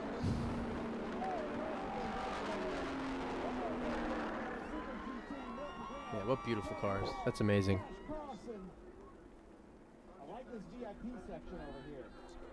Lots of cool machines in SVRA competition. We have some open wheel category races going on this weekend as well, so there's truly something for everybody. Yeah, that's what's so cool about these events. You got the Trans Am series, TA2 and TA, so different in horsepower, so different in the car and the competition, the drivers. We got drivers all around the world. We got IndyCar drivers and NASCAR drivers, huge names like Andretti. Then you got sports car racing. You got all types of Formula car racing for the younger generation of drivers coming up, and some really cool classic cars that really intrigue the old soul when it comes to racing fans. As this one goes green tomorrow, you're going to be coming down that hill, see that green flag. Where do you want to put yourself in the early positions of this race? It's hard to say. It's looking like I'm a second place car at the moment. So if I do my best in qualifying, I think pole's still on the table. But if it's looking like a second place car, which is really good. But I want to win. So I'm racing my teammate Gonzalez, which seems to be the class of the field this weekend as of right now. So we'll see, but I can't pass him on the restart, so I gotta hopefully get a really good lap one, and maybe I could attack him on the opening laps to get myself some track position in front of him and take the W home. Okay. So Janetta pace car right behind one of Rusty Wallace's old Penske Pontiacs. And there's another Rusty Wallace entry from back in the day. So weird to see cars that were racing on the racetrack before I was even born. I've only seen these. You didn't need to say that. I've only been seeing these cars on YouTube when I was first starting racing, movies, but it's so cool to see. It's almost like a different dimension in ways. So many decades of history on the racetrack at the moment. So awesome. Awesome. A little bit about those two Rusty Wallace cars. The first one is a Penske Pontiac. The second one here was actually a Fitz Bradshaw road racing chassis. So a little bit different setup between the two cars. I know a lot about my history when it comes to this NASCAR stuff. I don't know. There's some minor things like that I don't know, but is that where you hope to end up in Cup someday? Yes, that'd be awesome. That's the goal. I want to do that. I want to be able to race in Europe and some of the endurance races at some point as well. IMSA would be amazing too. I've never really thought about open wheel, to be honest. But in the closed wheel stock car route, I'd love to go overseas and do a bunch of things. But NASCAR Cup and NASCAR in general is the main focus.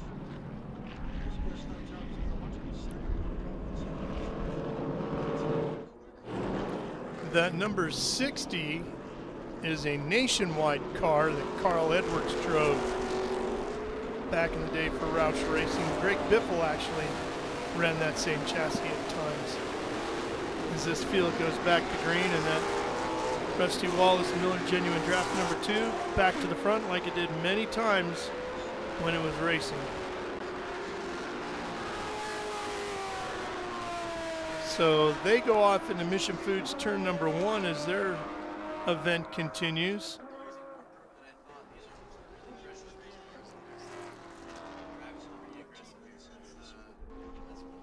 Well, and all the guys that want the vintage Cup cars and vintage Busch / Nationwide / Xfinity cars, they all look for a true road race chassis. Of course, the oval cars, everything tends to be shifted over a little bit and all that. Right.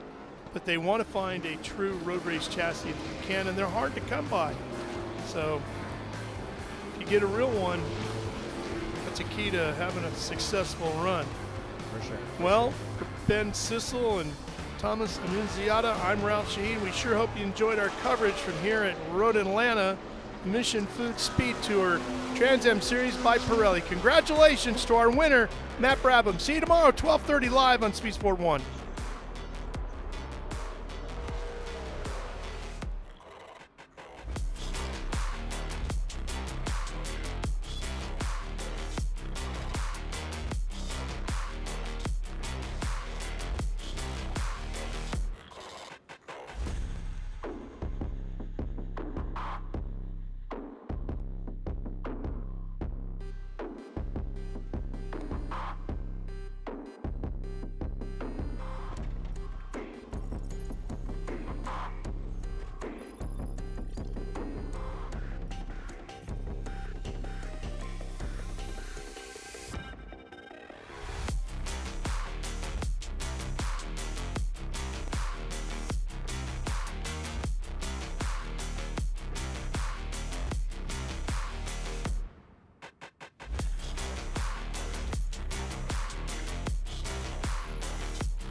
on. The WeatherTech's here. WeatherTech is the ultimate protection for your vehicle. Laser measured floor liners, no drill mud flaps, cargo liner, bump step, seat protector, and cup phone. What about my car? WeatherTech.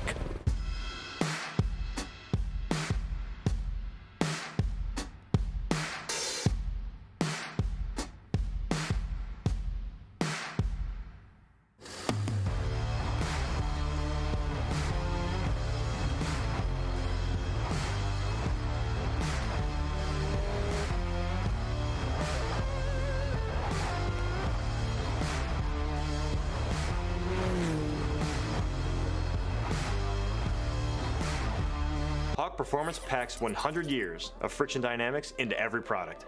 Backed by Carlisle Brake and Friction, the world's premier innovator of industrial brake and friction components, Hawk leverages R&D tools and motorsports experience to deliver uncompromising performance on the street. There's no reason to settle for less. Choose pads that are race-proven and street legal. Find the Hawk Performance brake dealer near you at hawkperformance.com.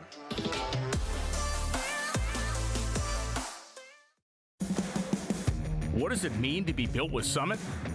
It means you're hitting the autocross, drag strip, road course, trail, dirt, or open road with confidence. Because built with Summit means you're using parts from the top names in performance, priced to make your project affordable. And it's all backed by trusted tech expertise and blazing fast shipping. Summit Racing Equipment. Let's build it together. SummitRacing.com. Architecture is about everything. We change the environment. We are changing how people live in the environment today. So we basically put our fingerprint on the future of what the United States looks like. My overall business philosophy is that I'm engaged with my company from top to bottom. And I think the racing world and helping out the next generation and younger drivers is a passion of mine, and it's getting stronger and stronger every year. With that, that's why I want to be involved.